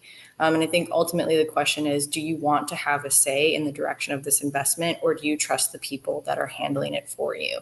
So that's going to be finding someone at like 70 that you have faith in, in their expertise, that they can navigate your investment for you. So that's going back to educating yourself, but then also educating and vetting the people that you're allowing to run your money for you. Yeah, great. I love that. So now I think we're going to really kind of dive into active versus passive. And with this first question, I'm going to ask each one of you to really define maybe what each one of those means to you, right? Because they're kind of broad, and everybody, depending on your perspective, is probably going to have a slightly different definition.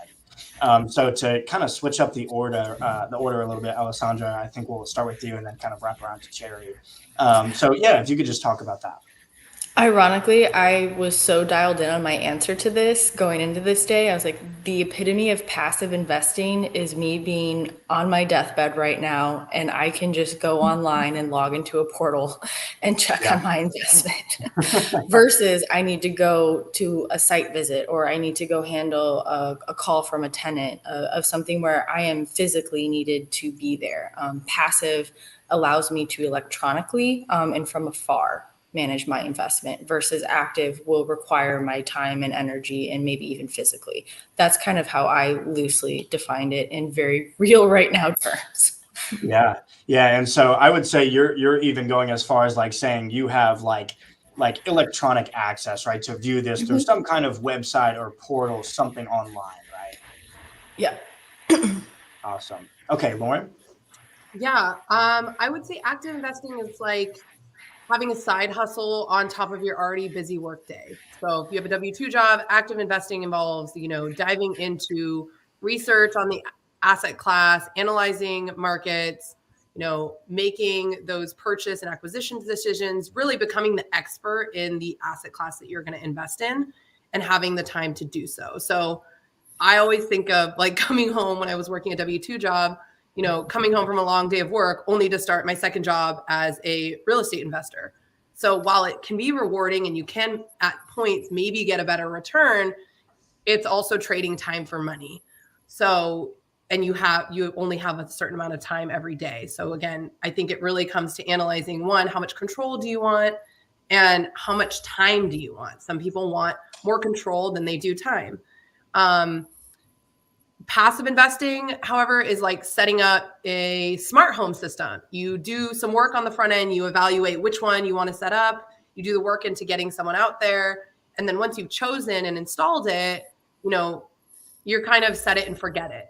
In a sense, I wouldn't really ever forget your passive investments, but you're automating it. So you're letting it grow. You're getting those quarterly, monthly updates. You're able to reach out to the actual manager of who you invested your money with.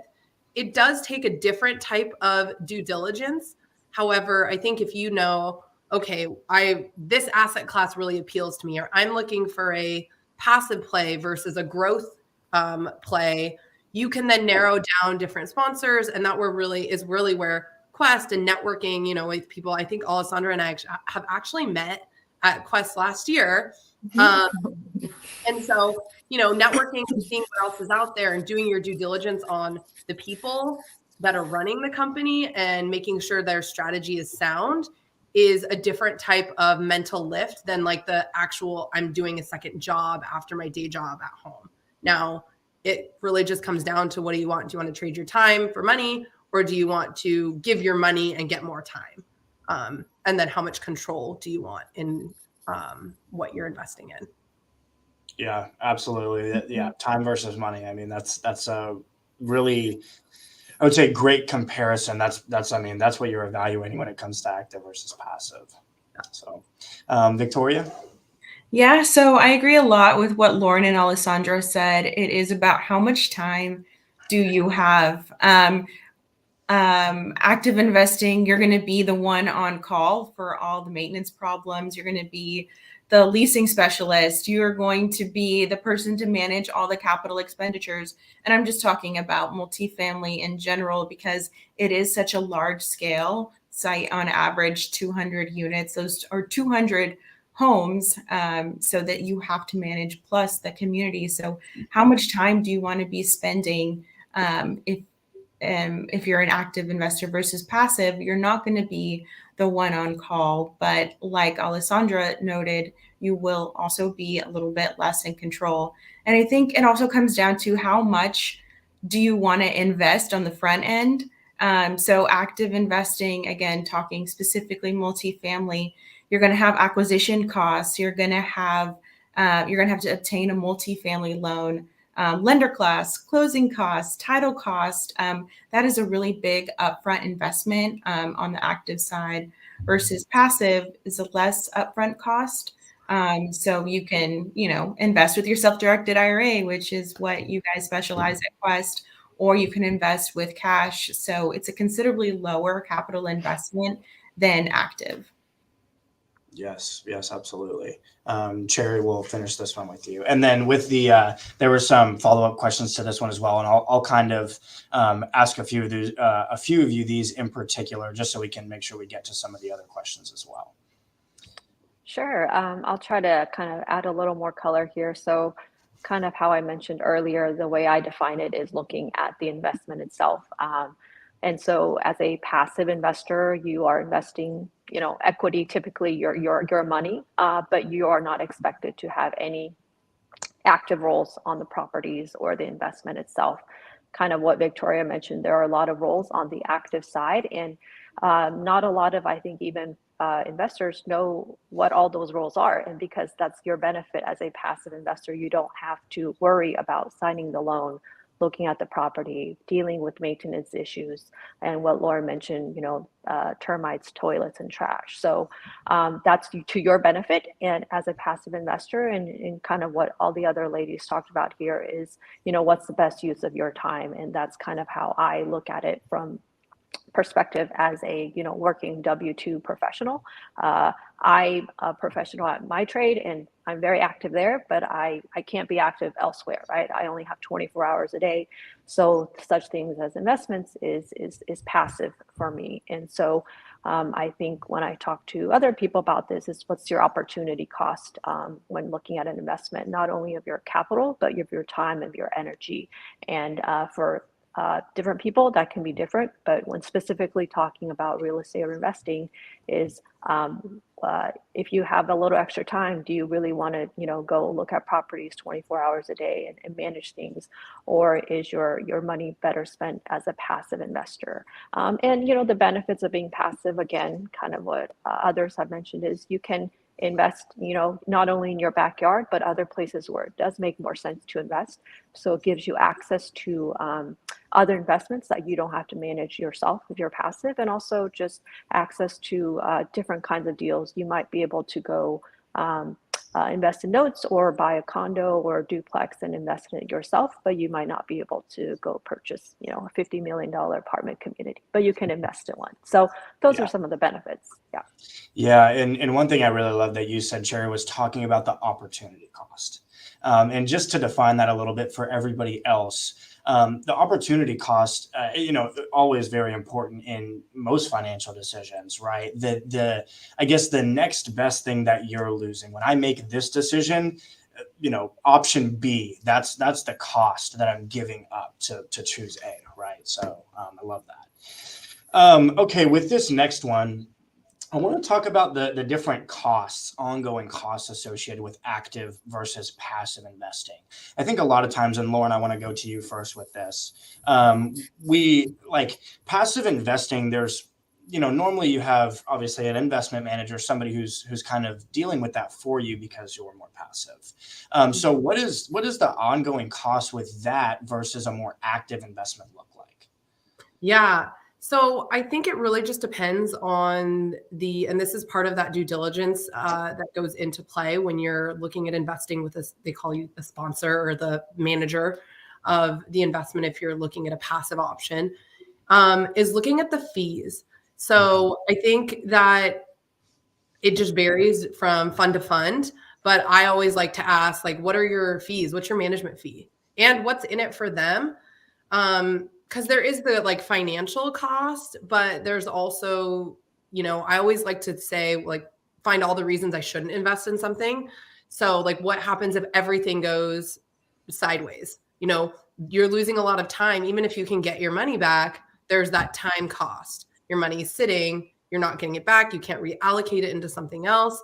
So I think there's that cost, but then the cost as far as like, if we're talking financial costs, there's the management fees. Some people do acquisition, a disposition fee, a management fee, and you have to be okay knowing, and I think this is important to note, if you're doing a passive investment and you're looking at a offering that says, we're going to pay you, 17% on your money is what you're going to get, but then we're going to take this fee and that fee and these points, that's eating into your return. And I think it's super important to know that as a passive investor, because obviously it's not something fund managers are like, oh yeah, by the way, we're charging you all these fees. That's not, the first thing they're going to start with. I don't think they're going to hide it, but it's not what they're going to open the conversation with. So I think it's important to look at the ongoing fees that you're being charged to invest with them. Now, I don't think there's anything wrong with that. They've obviously have the expertise to have built and charged that fee. And that's why you are investing with them, is you're paying them for their experience in whatever asset class. I just think it's something to be aware of because, I don't think a lot of people, when they're first investing in a passive option, know what questions to ask. And I think that's an important one to ask. Like, where do you make your money? What are the fees I'm going to be charged yearly, quarterly, monthly, whatever that is? Yeah. Yeah. And Victoria, I want to ask you the same question, kind of comparing the ongoing cost with active versus passive. Yeah, so active, you do have kind of that ongoing cost of having to maintain the asset yourself. So, while you do get to, if it's, single family rental, for example, you do get to keep all the cash flow from that. You do have to keep reinvesting it into that. And then passive, if they're an expert, right, they already have that capital set aside to be able to tackle all that on-site maintenance. But I agree with Lauren, that's part of the vetting process, is asking, what are the fees, right? What happens when we sell the property? How are the profits distributed? So that's really important going into it when making that decision of active versus passive. Yeah. And I think you both may agree with this, and really everyone here, that with passive ongoing costs, it's probably a lot more predictable, right? Active investments may be, you're not sure what's going to hit you when you have a single family home that, the water heater has gone out, whatever it is, right? You may have more control over how you tackle those ongoing expenses, but it's going to be, a lot more here and there and not very predictable. Exactly. Perfect. Okay, for the last part of this, I want to ask Alessandra first if you'll talk a little bit about the risk profile, maybe how that differs a little bit in active versus passive. Your risk appetite, I think there's probably two ways to look at it. There's the risk of the investment itself, and then there's your own personal risk appetite. They're two very, very different things. So I can speak first from the active, from let's say single family, because that's where my particular expertise is from. So as far as the risk assessment from there, that's when you're going to start to see things like LTV, ARV, LTAIV, LTARV, LTC, kind of all of these terms that sort of come up. So there's this matrix, if you will, of assessing the risk of an investment. So of how will this investment translate? What is the capital that is required to, one, acquire the property, and then two, to bring it to market? So we'll talk about fix and flip first, just since that's Flipco's bread and butter as far as that one. So kind of the adage is you make money on the buy, not the sell. So that's something to keep in mind as far as looking at any investment for active single family investing from that standpoint.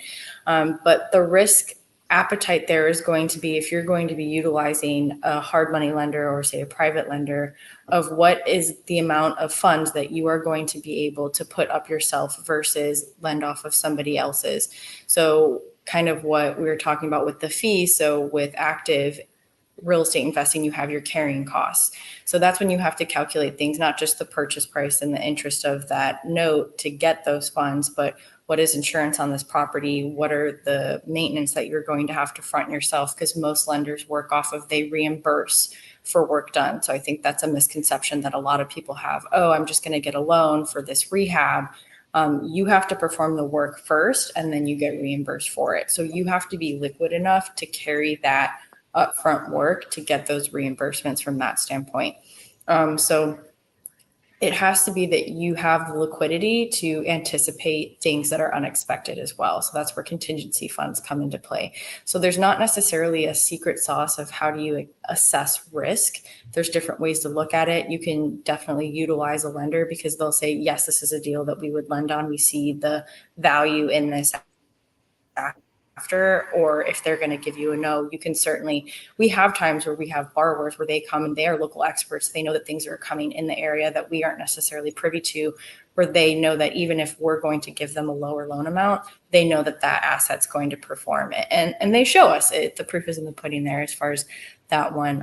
But it's going to be ultimately how much of a hit are you going to be comfortable taking if this doesn't go forward?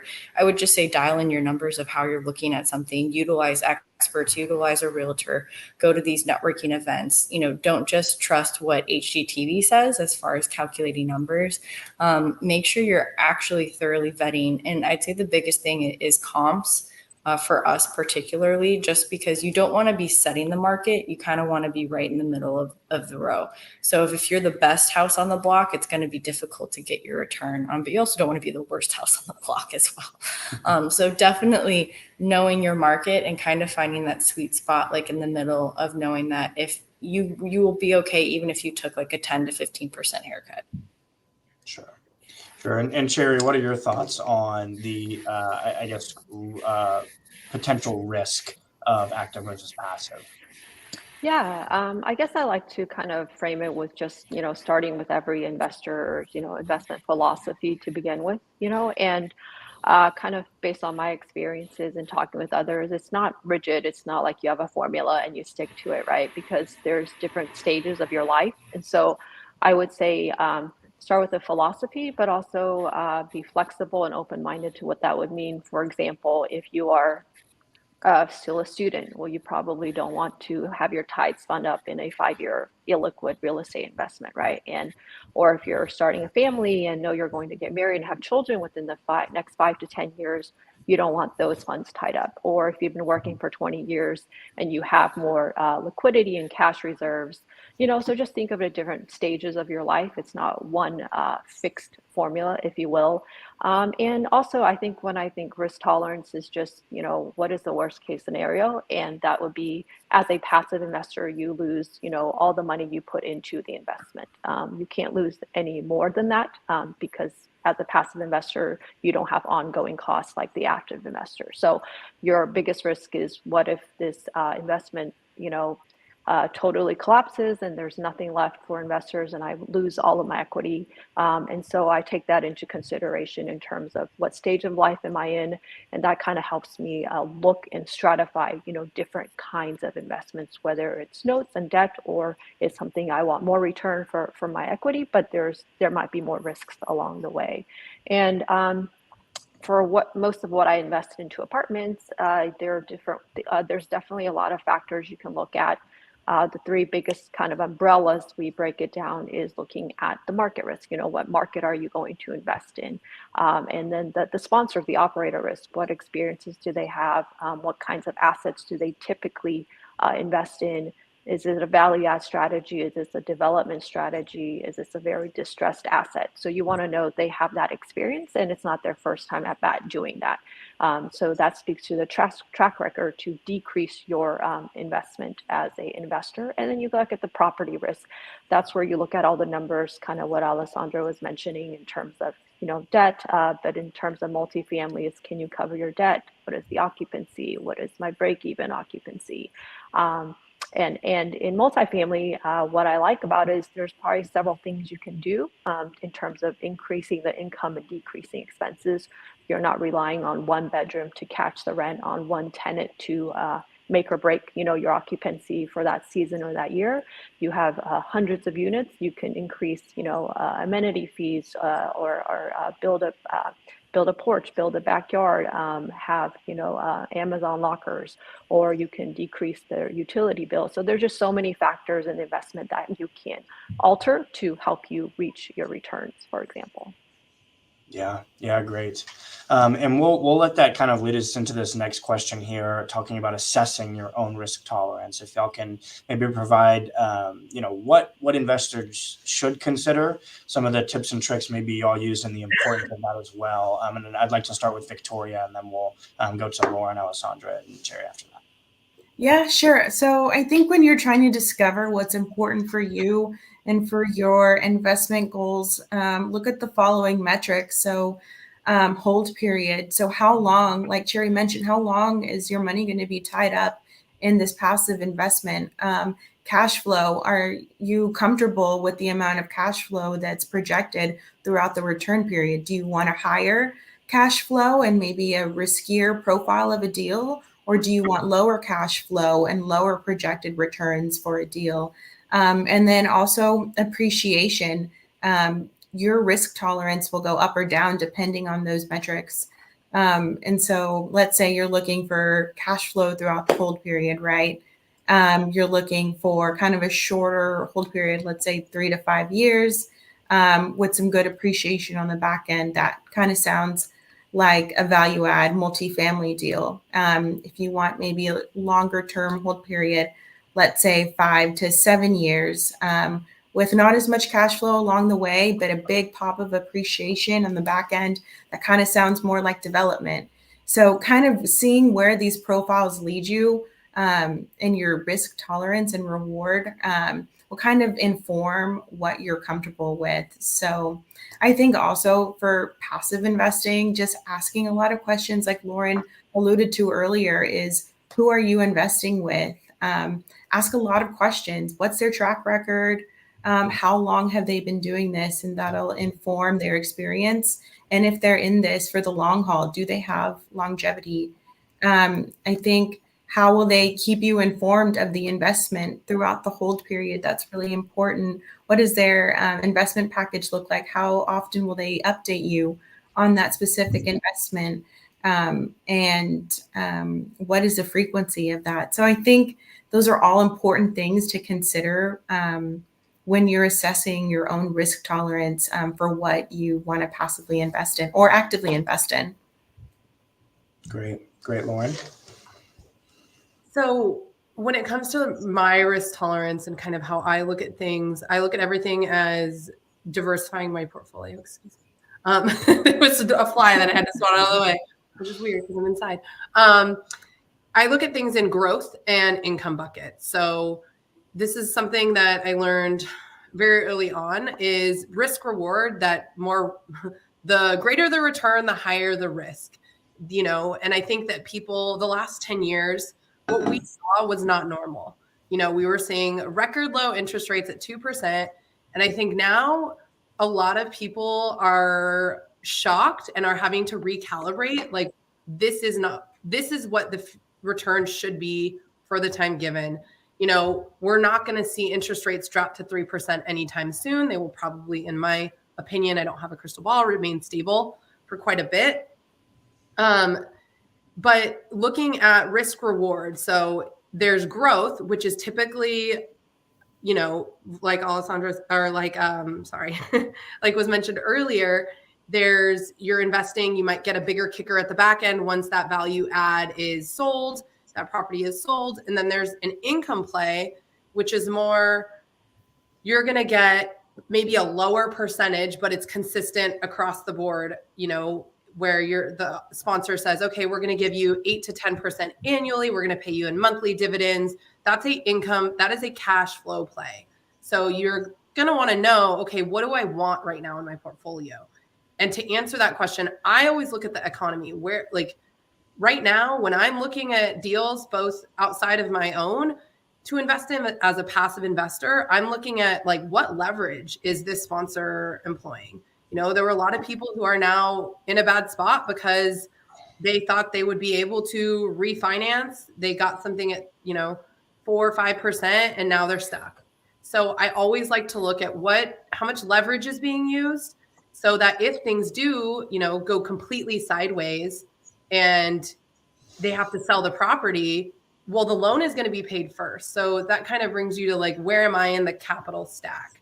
And what I mean by that is, okay, if you're investing, and this is for passive investors, if you're investing passively, I would ask the sponsor how much leverage they're using.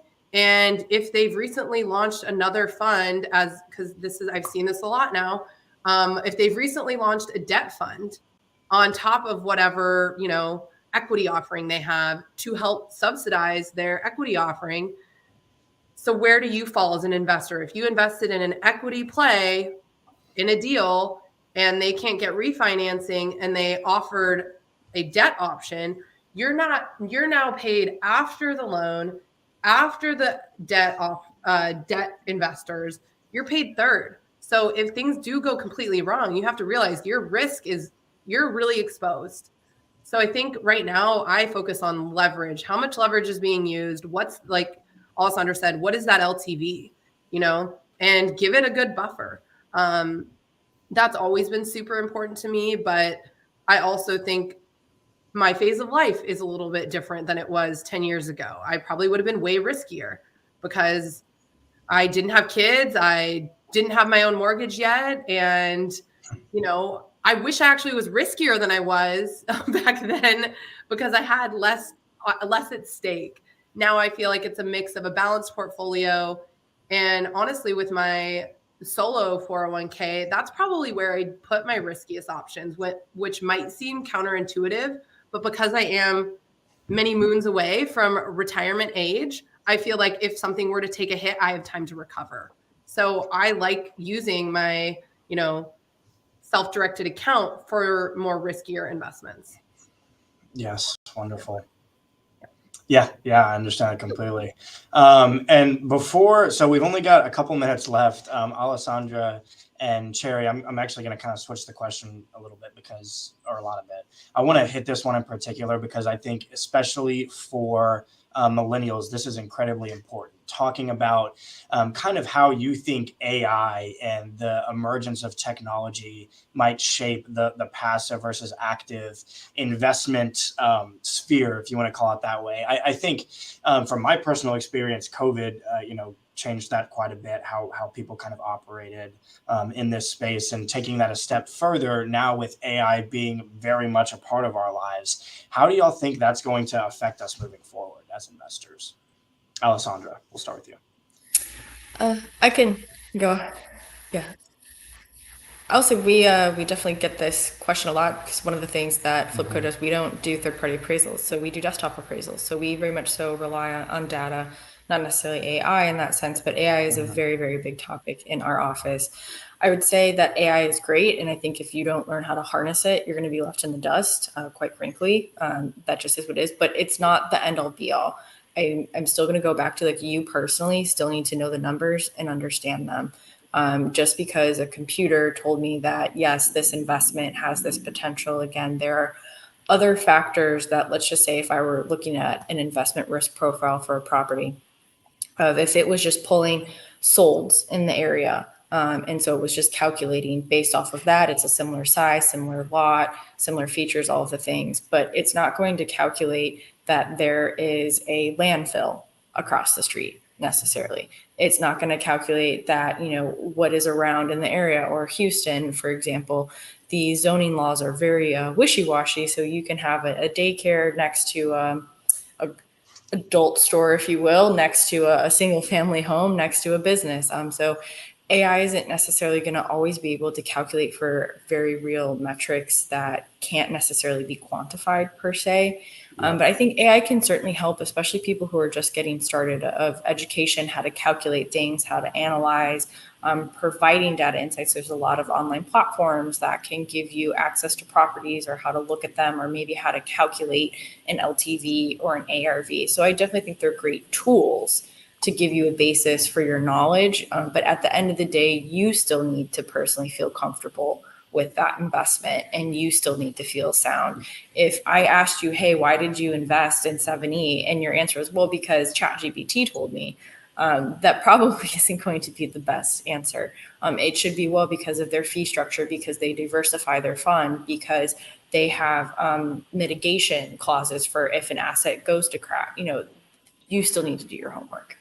Yeah, absolutely. And we're, I think, at time here now. So, sorry. But one thing I do want to, I guess, allow for all of you to do, if you'll share any contact information you'd like to give to anybody in that private chat, be it a website, an email, your company's contact information, if y'all share that, I want to put it in the comments as well, just to give everybody, the ability to ask y'all any follow-up questions or anything like that. So, ladies, thank you all so much for your time today. We really appreciate it. And hope you enjoy the rest of your Saturday, but thank you for your insights. Yeah, absolutely. Thank you. Thanks so much for having me. Thank you. Yep. Thanks, everyone. Have a good weekend. As always, great panel. And just so happened to be, we didn't even do it on purpose. It was just a panel of all ladies. So love seeing that. You did a great job, Colin. We are going to take a quick break. We will be back in about 8 minutes, so 2 o'clock, and then we will have a really brief sponsor speech, and then have our final panel, which will kick off at 2:10. So take a quick break, grab a bite to eat, grab some coffee. I know I've needed it, and we will see you back here at 2 o'clock p.m.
So we are here because we want to meet as many investors as we possibly can.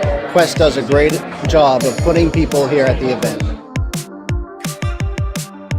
The energy is beautiful.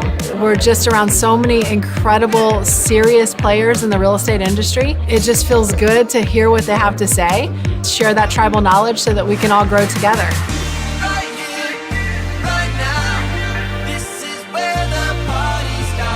Anybody that even has the thought of investing, anybody that is in real estate, I would say it's great for anyone wanting to learn, or even if you're in the industry, I mean, there's always something to learn.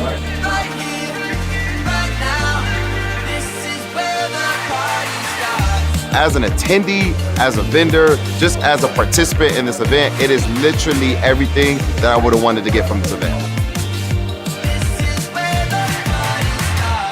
if you have any experience in real estate or any desire to get into it, you're going to learn it here, and you're going to meet the people that are doing that. So you can partner with them, take money from them, make money for them, make money for yourself. It's all here. So this is actually my third year attending the Quest Expo. I am so excited that it's finally back this year, and it's really back in full scale.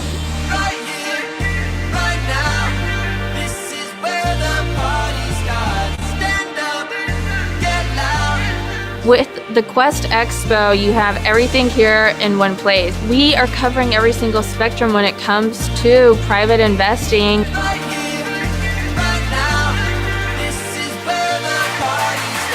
I've learned so much. I've already found several investments for myself. I can't be more impressed. Each time it gets better.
Alrighty, so hope everyone had a good little break there, had a chance to stretch your legs, grab some coffee, grab some water.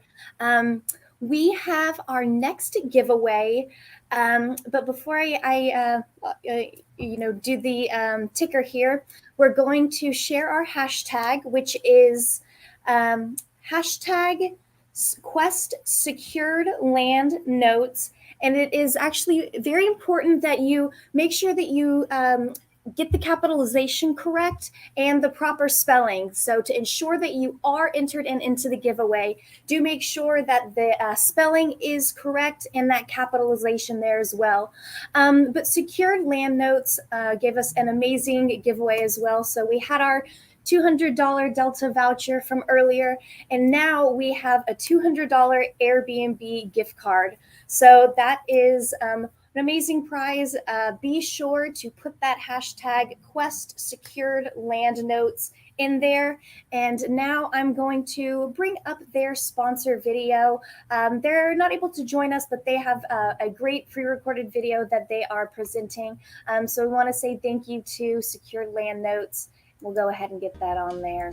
Hey everybody, I'm Rick Roomer. I'm one of the business development guys at Texas Secured Notes, which means my job is to take some of the notes that we've created and look for investors like yourself and help pair you up with an awesome opportunity for you to invest. Probably one of the most exciting ways I found to invest in real estate was not the fix and flips and not the rentals, but it was owner financing.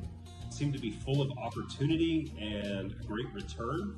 At Texas Secured Notes, that's what we do. We are out there buying large parcels of land, subdividing them, and then owner financing those 5 to 10 acre tracts. For those who are unfamiliar with notes or really how to invest them and what they are, a note is the documentation or the paper that's created whenever there's a loan. You've probably heard of a promissory note that has the terms, the amount you're going to pay over however many months for grand total amount. In the simplest terms, the way I explain it to people is that the bank owns the note.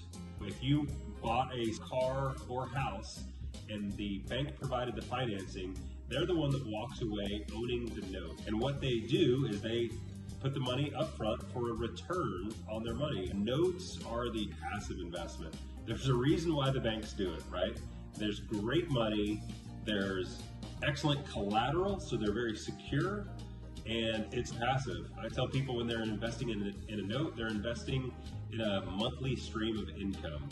If you like that about rentals, you'll really like it about notes, because unlike rentals, nobody calls Bank of America when their toilet starts leaking. No one's going to call you, the note holder, when they have an issue with your house. You don't have issues with tenants and toilets. You just have that monthly stream of income each and every month for the given term. If you would like to get started investing with us and you don't have enough to take down a full note all at once, the minimum at Texas Secured Notes that we will do a partial for is for $20,000. For $20,000, you can buy a portion of an entire note. If it's a $100,000 note, then $20,000 would buy approximately a fifth of it. If it is a $200,000 note, you're going to buy a tenth of it. Either way, it still is going to be the same interest rate on your money. Now, what that means is if you buy a note that has a 10% interest rate, but you're only buying 20% of it, you're putting $20,000 into it, you're going to get 10% on your $20,000. Your monthly payments aren't going to be the full amount of the entire note. They're only going to be a portion of them. Once again, $20,000 on a $100,000 note, you're going to get 1/5 of the total payment. With Texas Secured Notes, when we sell you a partial, we will always keep 10% of that original note, which means we're a part of every single note with you. This is only, once again, only when we're selling the partials though, will we keep that 10%. But the reason why we do that is because if it's ever determined that we need to go ahead and foreclose on that borrower, then we can do that and we feel comfortable stepping into that role. If that case happens, we will pay all of the partials their missed payments, and we'll take the lead and go ahead and hire the attorney, foreclose on the property. We're going to catch you up on everything you lost, and we're going to reload you into another note that we have.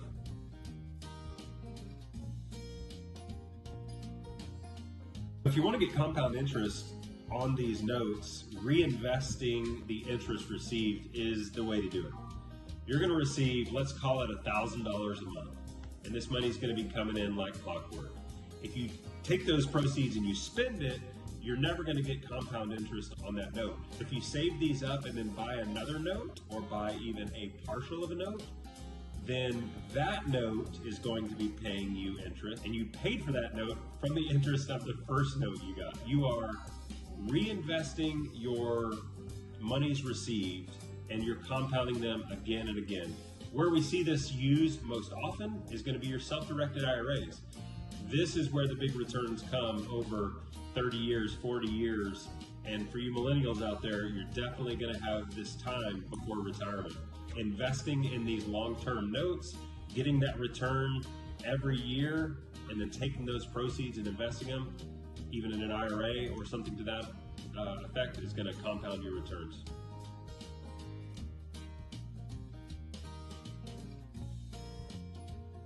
If you want to start investing with us at Texas Secured Notes, reach out to us. You can check us out on our website, give us a call. You can also email us. Then we can get the ball started. We'd love to talk to you, find out what you're interested in, what you're attracted to, what notes we may have that could fit your criteria. But get a hold of us and we'll talk through all of that. We'll talk through all the specifics and we'll go from there. Awesome. So that was our second sponsor, Secured Land Notes.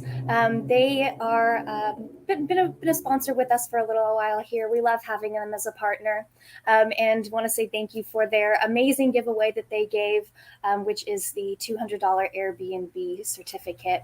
So I see here that you guys are posting in the comments. Love to see that. Love to see that they're all spelled correctly. So we want to make sure that you get that opportunity to win. But we will go ahead and bring up our little giveaway ticker here. And we got a couple minutes, so if you haven't had a chance to put your hashtag in there, go ahead and do that. I'll talk real briefly again, just continuing about the Quest Expo and some things while we give you just a couple more minutes to make sure you get your hashtag in there. But if you haven't had a chance to come to the Quest Expo, talk to some people that have come before. There's a lot of different people that we talk to, and there's always something different. I find where they're getting value. Maybe it's a new tip or a strategy that they had never really thought about before. Kind of coming similarly to webinars like this, you always learn something new in every event that you go to. And when you have breakout rooms, you've got your main stage, you have welcome networking sessions where you can talk to people and actually sit down at round tables with those experts. Creative strategies and those tips, you're experiencing all those as well. But for some people, it's the network, right? We have webinars, right, where you can join from your computer, but really getting able to get out there and shake hands, meet the people that you're potentially going to do business with is also something that I find that people really come to the Quest Expo for. They don't even attend most of the sessions. They're really just out there networking. So again, we'll talk a little bit more about that at the end. But we have about 1 more minute. So I'm going to go ahead and let's do our draw. I think everyone's probably had about a chance to get their hashtag in there, but let's go ahead and do our draw. All righty, who's it gonna be?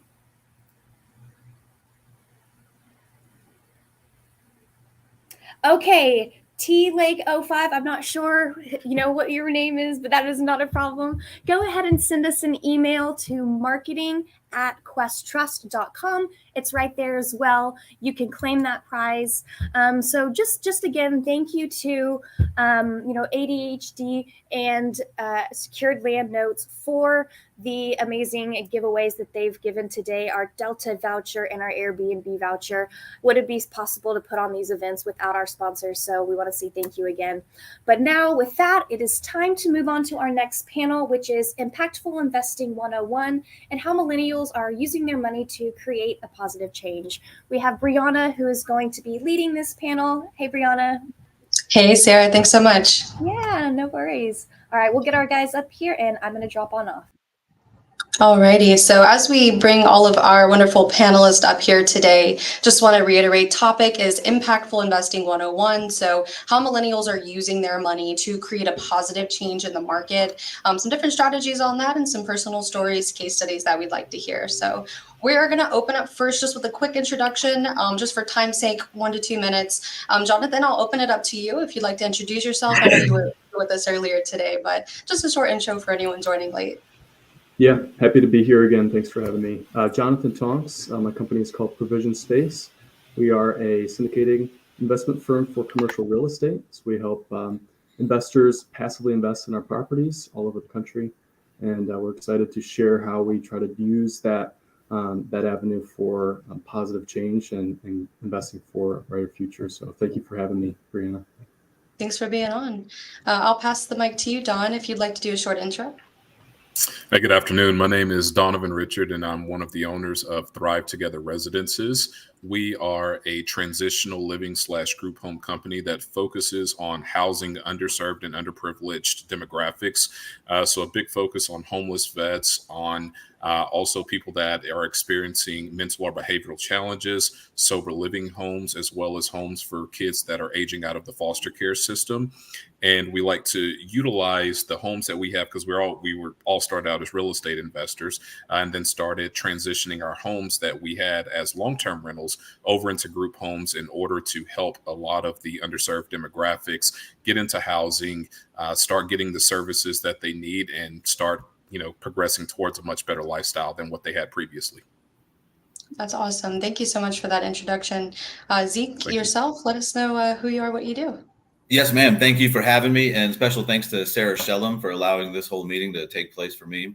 I'm a mortgage broker with a company called Life Changing Lending, and we kind of do A to Z. It's traditional and non-traditional lending.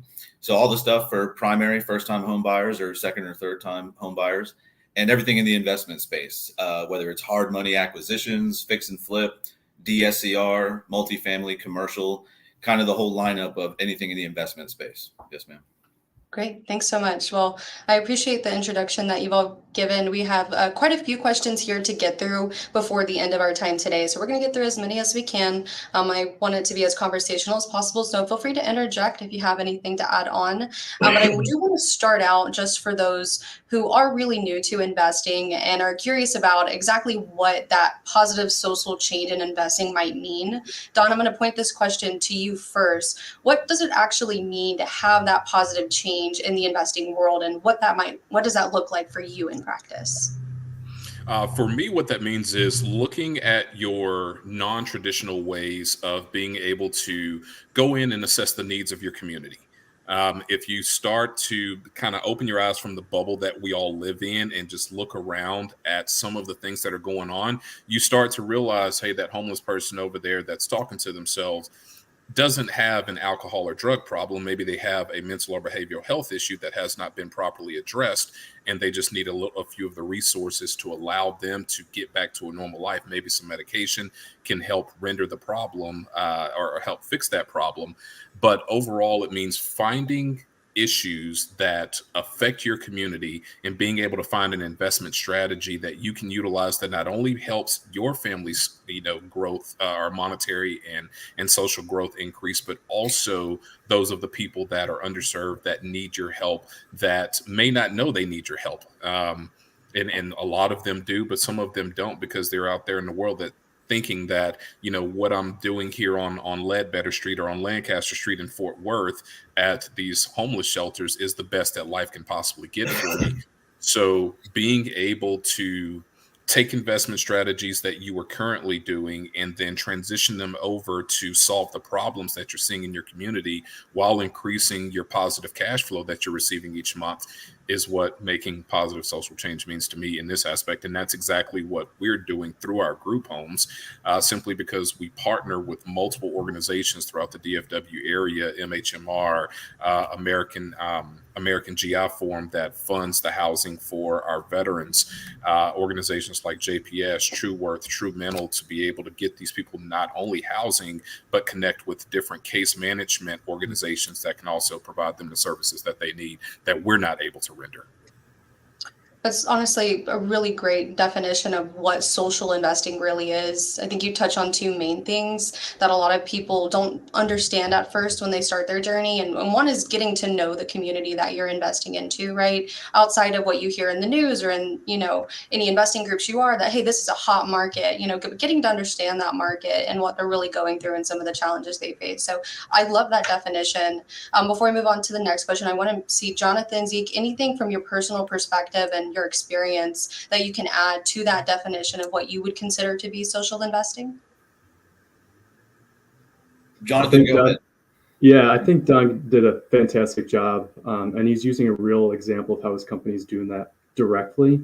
I think the only other thing I would add to that is that not everyone has the same opportunities, clearly. So there's always room for people to steward what they've been given well and use investments to help people in different circumstances. So it may look like more of an indirect approach versus investing directly in a company that's doing that as their day-to-day. So just a perfect example of that. One of the partners that I have in one of our markets for syndicating real estate takes a portion of their profits for specific organizations. One is helping build wells in Africa, and that's just something that their team's passionate about. So it's not a direct investment in wells, but it's a way that they can serve a group that they're very passionate about. So we're happy to come alongside. More of an indirect approach, but it's still, I think, serving in a way for people to get involved socially. That's good. I'd like to add to Dawn the sort of financial aspect behind the group homes and maybe rehabilitation, halfway homes and things like that. The financial aspect is there is a lot of fruit in that whole space as far as when philanthropy meets capitalism, right? And so to give you an example, there's city vouchers that like the state of New York City will give city vouchers for Section 8 housing. And the same thing with various states, they get individual vouchers per tenant.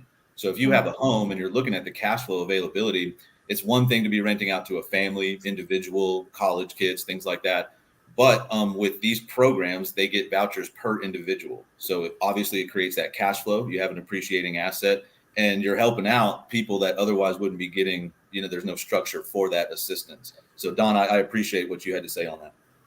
Thank you, man. And to Zeke, and to just, piggyback again off of what you're saying, the amount of money that we have in our area here in DFW, I'm not sure where everybody's from, but between organizations like Housing Forward and organizations like Tarrant County Homeless Coalition, there's upwards of $300 to $400 million dedicated to serving these underserved and underprivileged communities. And you can do it from a nonprofit or a for-profit standpoint. Obviously, we do it here from a for-profit standpoint, but the problem is bigger simply because a lot of people don't know about the grants, don't know about the opportunities. If you want to be, if you're a builder on here, or you have aspirations to be a builder, you can be a CHODO, which is a community housing development organization. And there's like $50 million here within DFW to go out and build neighborhoods specifically for these particular communities. Absolutely. Great. I think it's really important that Zeke, you mentioned the intersectionality of, the capitalism side of things versus the social benefit and some of the things out there that you can utilize as an investor to help yourself grow, your wealth personally, as well as the community.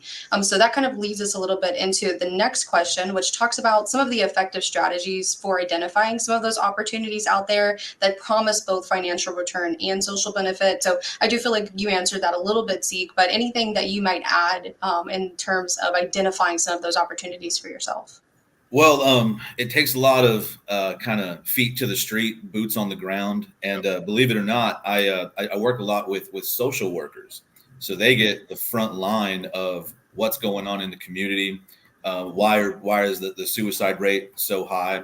Why are, men, filling up the prisons, things like that. So they see these kind of voids or problems in the community, like Jonathan was saying, and you can't really, there's no software, there's no analytics to tell you how bad or good your community is, or if it's thriving or surviving, right? It really takes having access to people that are dealing with real problems. Social workers, police officers, lawyers, they can tell you what's happening in the community. And from that point, you can kind of determine, what do we need to do here? Is there a drug problem? Is there a homeless problem? And so forth. Absolutely. Jonathan, anything you would add to that? Yeah, I would just say more as a point of encouragement that there are quite a few areas to meet people who are investing directly into opportunities like this. So for the example I gave earlier, there's a event coming up in April. It's called the Lion's Den in Dallas, Fort Worth. And there's people who are specifically experts in those areas that they feel passionate about and that they're in tune with, like Zeke was saying. And you can go to an event like that and just meet as many people as you can to try to understand like, what is actually available to me. Because like you're saying, it's hard to just do a Google search and say, who's doing impact investing in this realm? There may be areas to find that, but going out and meeting people and just kind of getting word of mouth, let me introduce you to this person, let me introduce you to this person, is really one of the better ways that I found that you can find people who have that kind of core belief within the business. Absolutely agree. I think pretty much in whatever section or whatever values you hold in this area, which is investing, is networking is always going to be key. And then it's just at that point, getting yourself in the room with the right people where your values align with theirs. So I think that's such a great point. John, anything to add before we move on to that next question? I mean, Zeke hit the nail on the head as far as how we do it. We track our KPIs religiously, and one of our KPIs is how many social workers did we talk to this week, simply because they are on the front lines. They're in the houses, they're in the communities. I'm, boots on the ground with them. And you have different social workers for whatever fuels your passion. So like one of our companies is called Invest with a Purpose, and it's specifically for investors who want to passively get into what we're doing. And depending upon the demographic that's, most near and dear to your heart, maybe it is kids aging out of foster care. Maybe it is elderly people that have some type of mental or behavioral challenge. There's a social worker out there that's working directly with these people every single day that can point you in the right direction, that can get you to mental and behavioral hospitals that have people that are being discharged, but they can't discharge them because they're homeless. And so they don't have anywhere to discharge them to. So it's just resources being taken from the hospital that you can help out with by being able to house these people and then having it paid for. So yeah, Zeke, you hit the nail directly on the head with going out to these social workers. But I would say just find what's impactful to you, what moves your moral needle, and then go after social workers that are working in that different field, in that particular field every day, and talk to them, see how you can get involved and how you can help and how you can maybe provide an investment opportunity or have an investment opportunity coming from the problems that are out there. I think you speak to something that we've noticed, and whenever you talk to a lot of successful investors out there and they tell you their story, they talk about a time when money was the primary goal, making bottom dollar is what they're looking at every single time. But then they talk about a turn in their journey when they feel they become more successful or become the person that they were trying to be when they started. And those times typically align with where they find their values to be and the places where that investment or that money and those values intersect. So I'm gonna skip around here to a question I feel like that we're all hinting at a little bit here. So I'm gonna ask, how can investors measure the social impact of their investment, and why is that assessment so important when they're choosing their own investment strategy, or really where they are deciding to go in the long term with the structure of their investments and what they're investing in, because that's equally as important. And I'm actually going to start with Jonathan here, if you'd like to answer that first. Yeah, I think it's a great question, and it is something that I think we need to dig in a little deeper on how to actually quantify it, because I think that's the key word here is, how do you quantify something that may in its own right not be completed in our lifetime? I think that's a challenging reality to sink in. But for me, it's making sure that we're bringing the right people in place that need to be. And in terms of an investment standpoint, it's got to be a win-win-win. So if we're having investors with us, Obviously, we're stewarding their capital well, so we want to make sure that they're doing well. Our team is taken care of. But then from the real estate perspective, since we're not a developer, we're not taking these grants that these gentlemen talked about earlier, but we're still trying to provide a living condition that's better than what we found it in. So we're trying to make sure it's a win-win-win in all three approaches. But in terms of quantifying that, I think the guys will probably have a little bit more detail on maybe some KPIs that can go down with that. Yeah, I'd certainly be interested to hear, Don, how you and the company that you work for are able to quantify it, and why it's so important to do that and actually see that effect in terms of numbers. So from a KPI perspective and just directly looking at the numbers, we're looking at a couple different things. How many new people did we run into on the street? So this could be at a bus stop. This could be at a homeless shelter. This could be at a food bank. How many did we run into and get their information down? Out of the ones that we were able to get their information down as a potential, what we'll call lead here for this, how many were we able to turn into clients? Of the ones that we were able to turn into clients, how many of them did we successfully get paired with a case manager from either True Mental or MHMR, one of the other organizations that provides the home and community-based services within our area? And then we want to look from there, okay, what treatment plan did you put them on, and how well are they progressing on that treatment plan? And that treatment plan can just be counseling. It could be group therapy. It could be IOP. And when you look at IOP, there's two different IOPs. There's one for substance use disorder, and then there's another one for actual behavioral health. So depending upon which IOP they're in, how are they progressing through those programs, and how likely are they to be able to go out and live independently in a particular time frame? Is it 6 months? Is it a year? And, so when you're looking at all of those numbers, how many new caseworkers did we, meet with or form some type of partnership with, and we were able to take something off of their caseload?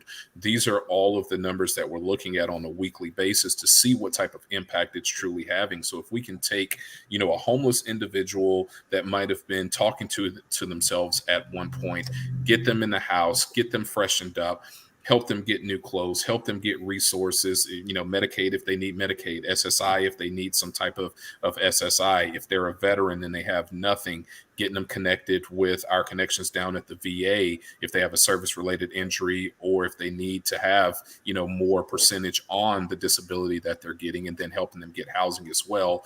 All of these things are numbers that we're looking at to see what the actual impact that our investment is having.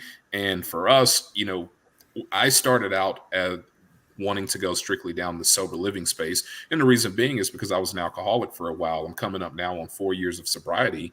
But that is what fueled me wanting to help other people that are currently in that position. And then that just spurned out to learning about all of the other underserved demographics out there, that I'm like, hey, I can still do what I'm doing in real estate, but then turn it around and make it impactful to be able, instead of getting, $2,300 or $2,400 on a rent rate, I can charge $725 a bed, $750 a bed, and put 8 beds in a 4-bedroom house. So, and give people that did not that were sleeping in a tent or under a bridge, some dignity in what they're doing in life now, while still making a good income from it. Great answer to that, truly. I want to pass the mic over to Zeke here and see what you may have to add in this area in terms of how you may measure the social impact of your investments and really where that comes into play long term when you're figuring out bottom dollar, basically. Yeah, so with any investment and investors, they're looking at properties and they know they're going to win. They're going to make the money when they buy the property. So that same aspect can be transferred into philanthropy when you're doing something good for the community. This is going to do something if the machine just, cranks the way it's supposed to crank, right? And I would, go into, there's really not a whole lot I can add to Don's analytics and KPI numbers and really a way to quantify it other than, did you improve the quality of life for someone? And I think that's just a win in and of itself. Just any person that you improve the quality of life for.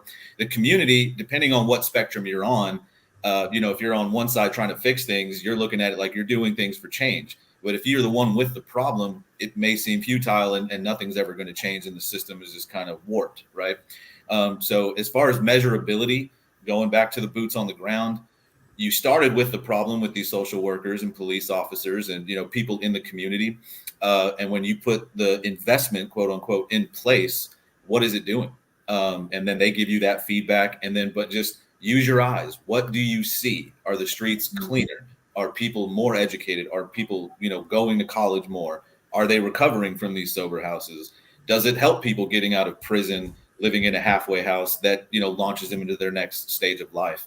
So it really takes the people aspect. There's not a software or app to quantify how good or great you're making a community. It's just getting out there and making sure that a quality of life for someone or a group of people is changing in the positive direction. I think you mentioned the aspect of boots on the ground that you've all kind of touched on in a way. I want to ask, I know I'm coming from you from Houston. Don is in Dallas, Fort Worth. Zeke, Jonathan, where are you coming to us from today? I'm in Holland, Michigan. Holland, Michigan. I'm in Austin, Texas. Austin, Texas. Okay, great. Curious. Yeah, I was wondering, as in terms of the investments that you're making or that you're doing with other partners of yours and things like that, how often is it that you're able to physically be there at the property or visit those properties or what have you? Just to, like you mentioned, go through that boots on the ground aspect, see the change that you're making in real time. Well, some of these investors, like I mentioned, they're social workers. So just the stories you hear kind of drives and fuels what you want to do, and it makes it easy to wake up in the morning. But as far as, you know, who you're working with and things like that's important. The boots on the ground aspect, you want to do that any chance you can, because again, I like to see something, right? You know, seeing is believing. I got to see it. It's going to, you know, fire up the passion. It's going to make me want to get them funding, financing. And when you have purpose behind the transaction, generally that is what torpedoes the entire, you know, sometimes money is a problem, but if the purpose is big enough, it can fall by the wayside because the purpose is so impactful. Right investors get wind of it. The right financing gets, you know, applied accordingly. And that is how you can kind of, you know, any chance you get to go see the project, visit in on the project. But really, for me, I've developed these relationships with people that I didn't know were social workers. They came to me as just real estate investors, but then you learn their purpose, and their purpose is what drives the entire project. So that's what I would quantify boots on the ground there. Anything to add, Don or Jonathan, before we move on to our next question? Yep. Well, great answer. Next question. So how important, and I want to point this one at Don first, because I think it does hit the nail right on the head with what you do. How important are environmental, social, and governance criteria factors to you when you are locating and choosing the investments that you make? So with that, for me, it's actually very important because we want to see what programs are available out there. Especially from a government aspect of things. Now, from the environmental aspect, it's like, okay, if you have more homeless people out on the streets, then the next thing that you see is that you have feces out on the streets. You have drug use increased out on the streets. You have a whole epidemic of things starting in one particular area that can spread very quickly to multiple areas, because it's like when, you know, particular demographics get wind of an area that they can somewhat feel safe, that they can somewhat feel accepted, and they can go there and it's like, okay, yeah, I might get my phone stolen, I might get my bag stolen, but I'm here with other people. They're going to all go to that area. And what you're going to find is that that area then gets overran with, you know, eventually the bad that you don't want creeps in. And so being able to know what the government programs are to say, hey, you fall into this category and I can bring you out of this. I can get you a grant. You actually don't have to use your SSI to pay for this room here. I know a program that we can put you into. I can get you out of the rain tonight. Like I had one guy, one of my houses was full, and he was trying to get in to live at one of our houses, and he could not get in. And he's standing there on the porch, and I'm looking through the cameras at him on my porch camera, and he had nowhere to go. And this is when we dropped down to like 11 degrees in Dallas, and the wind chill was like -2. This guy stabbed himself in the side on my front porch in order to get an ambulance to come and get him a room. at a mental health hospital, and he knew by doing that he would have an evaluation that would keep him in there at least 3 to 4 days so that he could be out of the cold weather. And so when you see that in real time, that has an incredible impact on you. And it just let me know, hey, we need to open more houses. We ran into this problem because we didn't have enough beds, and we need to go out and open more houses. He knew what type of house it was. So, on the environment side of things, yeah, it can cause more pollution. It can cause more, just, I don't want to say trash, but it provides a breeding ground for more bad if a lot are camped in one particular area. But just from the government aspect of it, it's like there's a ton of programs out there. There's a ton of money available in DFW to be able to look at it, view it, talk to the right people, get some of it, and provide those resources out to everybody. So it's super important to me when picking which demographics that we're going after, or if we're opening up a particular house, what type of house this is going to be based upon the community, the organizations in that area, and the people that are in need within that area. Great answer. And I think it speaks a lot to, how your values can shift whenever you do have those real life experiences, especially in an area that you hold close to your heart or that you work in often. So I appreciate you sharing that story with us. I do think that adds quite a lot of value in terms of the criteria that people are really looking for, or even trying to set for themselves. Some people are really trying to find some form of checklist, some guidance whenever they are looking at these investments and trying to pick, where is it that I want to funnel my money? Like, where are my values lying, and where can I actually offer value to? So I appreciate you sharing that with us. Anything to add on the ESG criteria factors, Jonathan, on your side? Not that comes to mind directly on that, other than just kind of restating one thing that stood out to me from what Don was saying is he's making the places better everywhere he goes. So he's not just going into one community and then packing up and moving to the next one. He's like, I'm not going to move from here until it's better. And it's just really an intentional approach. So just maybe going back to the question about KPIs, look for people like Don and Zeke who are actually in the trenches making it happen. And these guys are really doing it. So Absolutely. All right. Well, we're going to change gears a little bit here. I want to talk a little bit about your experiences with other investors. So in your experience, what types of social issues are younger investors becoming more passionate about, or is really at the forefront of what they're looking for? And how is it translating into their investment choices? Zeke, I'm happy to let you jump off with that one if you'd like. Yeah, so, we're talking about millennials, and, go try and tell someone born in 1982 that they're a millennial. You might get hit with some criticism there. But when you talk about that demographic, age group, whatever you want to call it, generation, they seem to be more of on a minimalist approach, whether, primary living and with their investments as well. And there's a bit of, trendiness that comes with social media, just kind of, what's the funnest, best thing we can do that's fun, but we're making money, right? And we see that with agriculture. Especially here in Austin, they have a lot of community gardens that, they might put in the middle of a tiny home village or an RV park or something like that. So that kind of goes back to environmentalism. Can you even sustain that in certain areas, right? Is it too cold, too hot, something like that? So their passions lie in minimalist approaches. They want to build a tiny home, ranch or something like that, or they want to have a wedding venue or something like that. The millennial demographic, they like pretty and they like cheap, and they kind of are faced with the stigmas and overcoming what they're seeing on social media and trends and things like that. Half of my job is kind of busting through the myths, and there's a bit of heartbreaking that goes on with that, but a lot of myths that they see that they can jump right into a commercial multifamily, or they can jump into one particular investment. But really, you see them passionate about those types of simple things, minimal living and agriculture from what I've seen. Absolutely. Don, did you want to add to that? Just exactly what Zeke said, but then as well as some of the social issues as far as like LGBTQ and things like that. I see, coming up for me, it was like, we didn't really talk about it.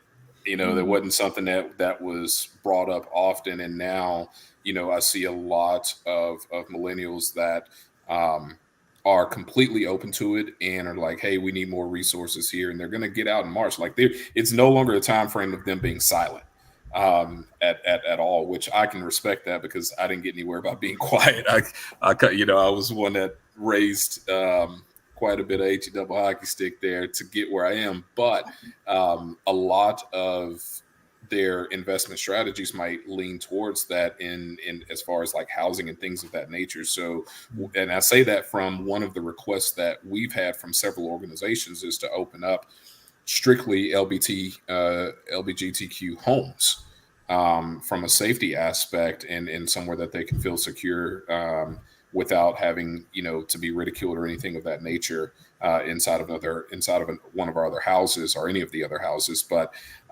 that, and then, I mean, anything from, and I guess I'm with what Zeke said, I guess I'm considered a millennial here with this, but mindset wise, I don't think I am.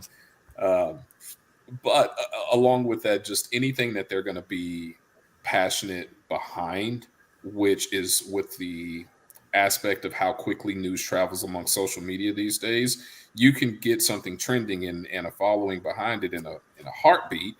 And if young kids and young individuals are passionate about it, they're going to find investment strategies that they can do, especially the ones that are more entrepreneurial spirited. They're going to find an investment strategy of how they can make money behind it, while also pushing the cause that they are, out there marching for, talking about, or posting about, and things like that. So what are they doing? I mean, look at the amount of boutique Airbnbs that are coming to the scene right now. How they are finding 1 and 2 bedroom homes and able to make them quote unquote chic, and then make it a themed living style. And so that's where I see a lot of it going, especially in some of the masterminds and different groups that I'm a part of. Thanks so much. Anything to add from you, Jonathan? Yeah, I don't know if I'm allowed to speak to this. I'm technically Gen Z, so I don't know these millennials want, but we shall allow it. Okay. I think one thing that I've noticed, at least from some of my younger investors that have partnered with me, is there seems to be more of a social element to investing that I find very interesting. So more like a group investment, where maybe it's less of an independent venture or just like, hey, this is my finance strategy. It's more vocal. It's more, hey, let's rally together and pool capital and do something together that we're excited about as a group. And getting involved on maybe a scale that wasn't possible as an individual. So I think that's very interesting to see. And it's encouraging to see just the group mentality and being able to partner with something a little bit bigger or a little bit more in depth than they could by themselves.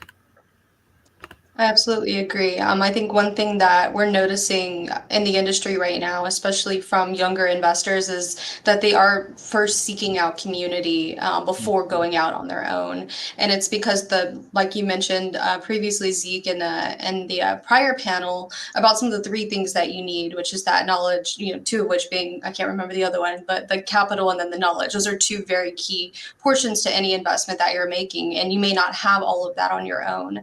And so a lot of people would like to try even without it, and that's how you learn a lot of your biggest lessons. But with these younger investors, we're noticing a turn towards their community, people that they know align with their values, and going from there, building off their knowledge, building off their network with people who are kind of in the same boat as they are, or at least have the same values that they do. And so absolutely where we're seeing that this market or this age group and demographic in particular go towards are these investments that they actually hold close to their heart, and isn't just, we're not just in it for the money, but we're in it to make a difference. And I think that that's something that we're going to continue to see as, the generation and where the wealth is transferring changes. I think that's going to be very, very common. So I'm glad that you all touched on that in your own individual ways. So very much appreciate that. I want to ask this question regarding activism, because ultimately that can look like a lot of different things. Obviously there are ways that you can boycott to certain businesses, and that's how you decide to be an activist. There are people who protest, things like that. But ultimately, when it comes to the investing world, it may not be at the forefront of everyone's mind, but there are a lot of really great ways as an investor that you can also be an activist in things that you truly believe in and hold close to you. So I want to ask, ask what role you believe that activism plays in promoting some of the positive social change that you've seen, and how can individual investors get involved with that? And yeah, I'll Don, go if ahead. you'd like to hop right into it. Yeah, I mean, kind of going back to giving of self. Volunteer. I mean, you have, and I'm going to talk specifically about the DFW market because that's where I am. You have organizations such as Our Calling. Our Calling is a huge nonprofit shelter where it's not an overnight shelter, but every day people can come and take showers, wash clothes, give back, get clothes from there as well, get a hot meal. And so going out, meeting the people that are working there every day, that's their job, volunteering alongside of them, hearing the different stories of people. So not just there, but also, like the Galvez Food Bank in Fort Worth, West Aid Food Bank in Fort Worth, looking at the different community cleanups opportunities that are out there. Because what's going to happen is you're probably going to get around eventually other like-minded investors that are out there that are saying, hey, I have money. I'm not hurting for money. So now I'm giving back of my time to help people that, don't have as much as I do or don't have anywhere near as much as I do. And helping you doesn't hurt me, and having that attitude of helping you doesn't hurt me.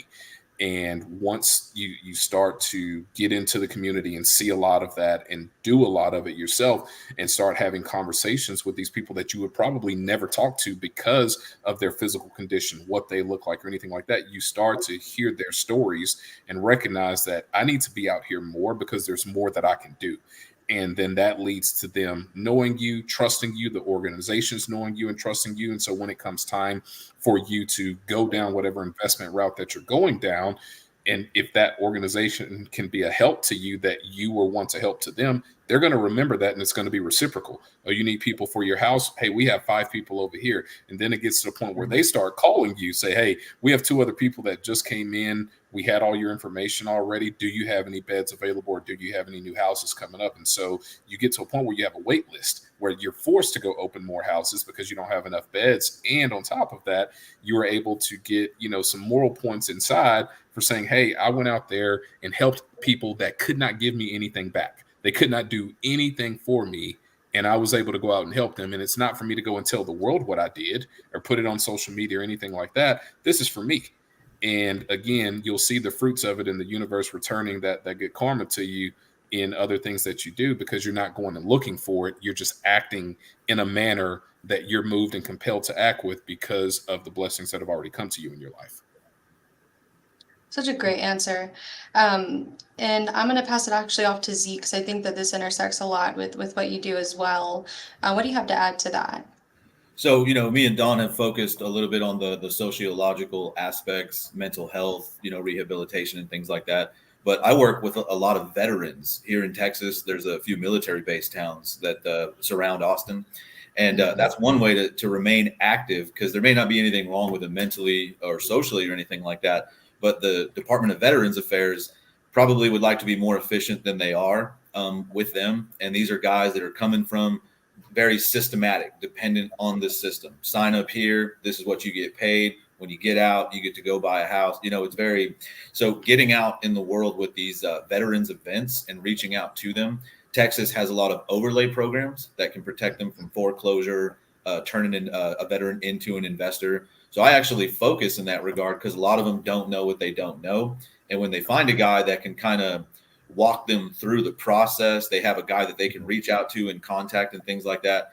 100% activism is how that gets done. You have to care about your brothers and sisters that serve us, right? We wouldn't be on this call if it wasn't for them. When you really break it down to, a molecular level, they're working for us. So that way we can have this whole conversation about real estate investing and so forth.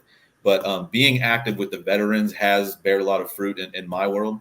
And it's just always nice to know that they didn't know they could do something, whether it's a primary home, an investment, things like that, especially when it comes to land. These are very handy guys, hands-on guys, and they've maybe gone through some stuff that maybe they can't even talk about. So when you change their life, hence the life-changing lending, when you change their life at whatever stage they're in, the veterans is a club. They go tell their brothers and their sisters and their friends and their family what you did for them. And they also just so happen to serve in the military.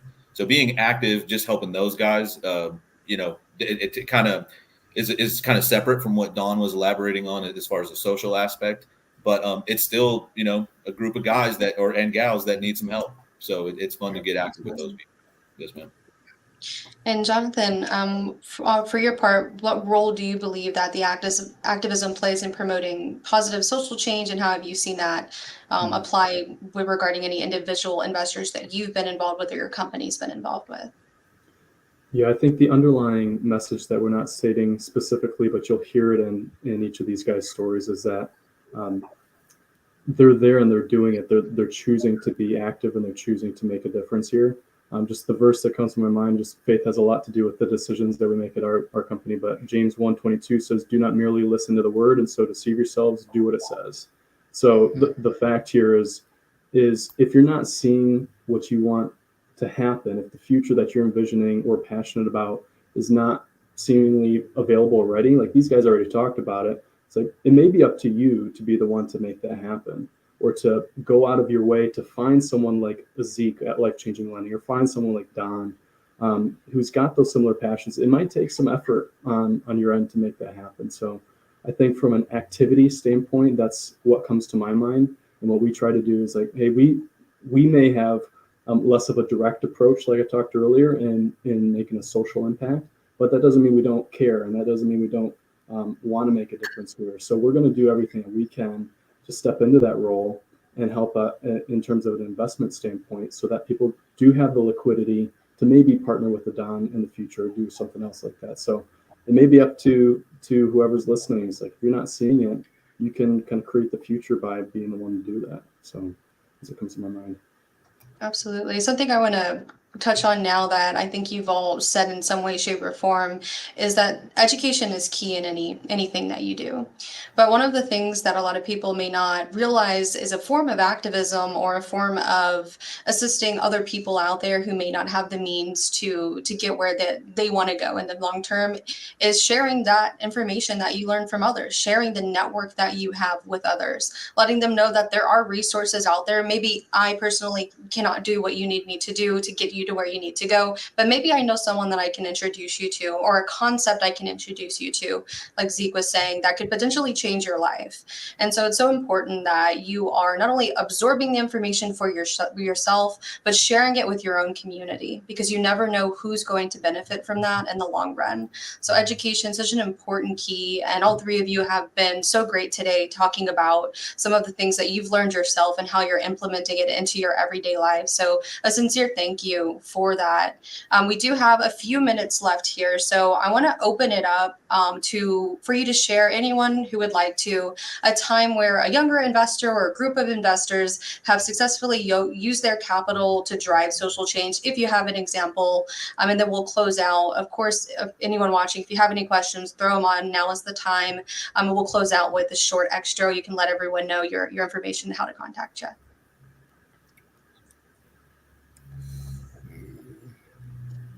Anyone want to jump in or have any examples? Because I know it might be a little bit more of a specific question, but have you ever seen that in action, really, where a group of investors or even just a singular investor was able to utilize the money that they have or the resources they have to make some form of social change in the community? I can speak to that very briefly.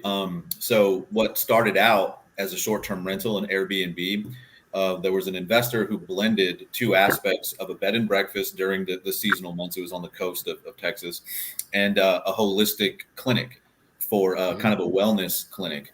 So for the area, it didn't have that. They didn't even have yoga, meditation. It was just kind of just underserved as far as the holistic approach goes. So that was a way that in the area, I mean, you're talking probably a 200-mile radius, they didn't have anything like that. So what better place than, the beach of Texas, Port Aransas, Texas, to sort of fill that that's a new emerging market, especially amongst investors and things like that. And it's become a Texas sort of hotspot for beach activity. But she put that there, and now it's taken off, and it hasn't even been a year. And so what started out as an extremely risky investment in the investors' eyes, they were first-time investors, They blended the two together as far as short-term rental and a holistic clinic.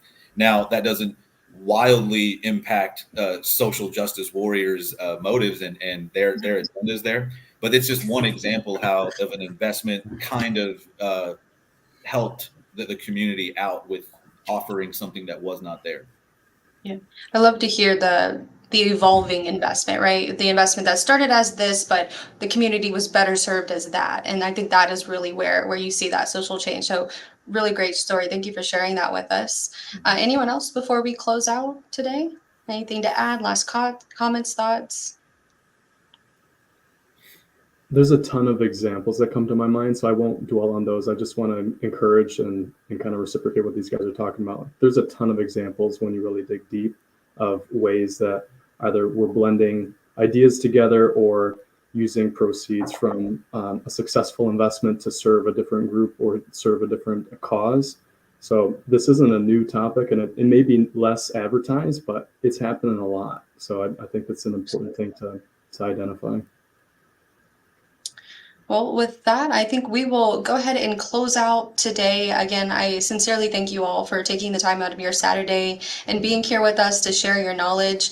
Really quickly, let everyone know how they can get in touch with you. I'll let Jonathan go first. Sure. Best places would be either LinkedIn, Jonathan Tonks, or my website at the link down beneath me, provisionspace.com. That's my company. Best place to find me. Thanks so much. And Don? Instagram is the easiest way to find me at Group Home Don, GrouphOmedon, or you can go to our company website as well, thrivetogetherresidences.com. Great, thanks so much. And Zeke? My handle there is in the chat as far, or in my name there. Email is probably the best way to send an email if you're interested. Hop on a phone call or something like that, or you can go directly to the website lifechanginglending.com. Great. Thank you all so much. We sincerely appreciate you being here today, and enjoy the rest of your weekend. Thank you. You too. Thanks, y'all. Bye now. Bye-bye.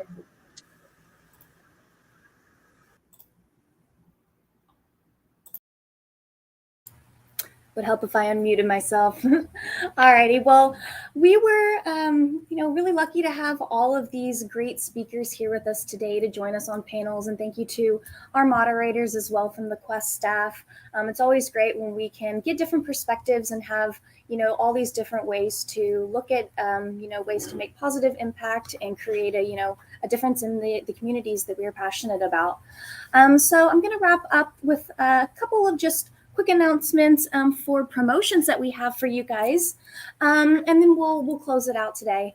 But if you are looking to get started, maybe there was something here that really resonated with you and you are ready to take that next step, we want to help you out. So when you open up a traditional IRA, we are actually going to give you a Roth IRA for free. So you can get 2 of those accounts for the price of 1. And it's, really great to be able to create some of that tax deferred money and then tax-free money as well. Some of those accounts work better for different people, but the Roth IRA is such a powerful wealth building tool like Zach talked about at the very beginning. And so with this Get Started promo, we're going to post it here in the comments. Get Started will let you open up a traditional and a Roth for just the price of 1. And I know that you've heard me talk so much about the Quest Expo today. I would also love to give you a $100 off coupon for that Quest Expo. The Expo is really near and dear to my heart. And I know that every time I go, even just, working the event, there's always something that I learn. And as a younger investor myself, I've really seen the value that going to these events and making those connections can do. So we're going to give you $100 off for a GA ticket with the code FIRSTDEAL. So we're going to post that one in the comments as well. But take advantage of these promos. If you have more questions, if you, need some help filling out those applications, or you want to just learn some, more about some of the events that we have, because we're always putting them on. We love to do that and provide the education. scan this QR code or call the number that you see here, shoot us an email, go to our website. We have lots of different resources and ways for you to contact us.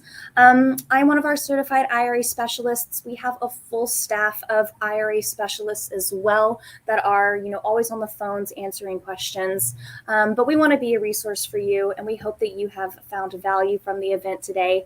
Thank you so much for joining us. Remember, get started for the 2 for the price of 1 discount, and then first deal for $100 off your Quest Expo ticket.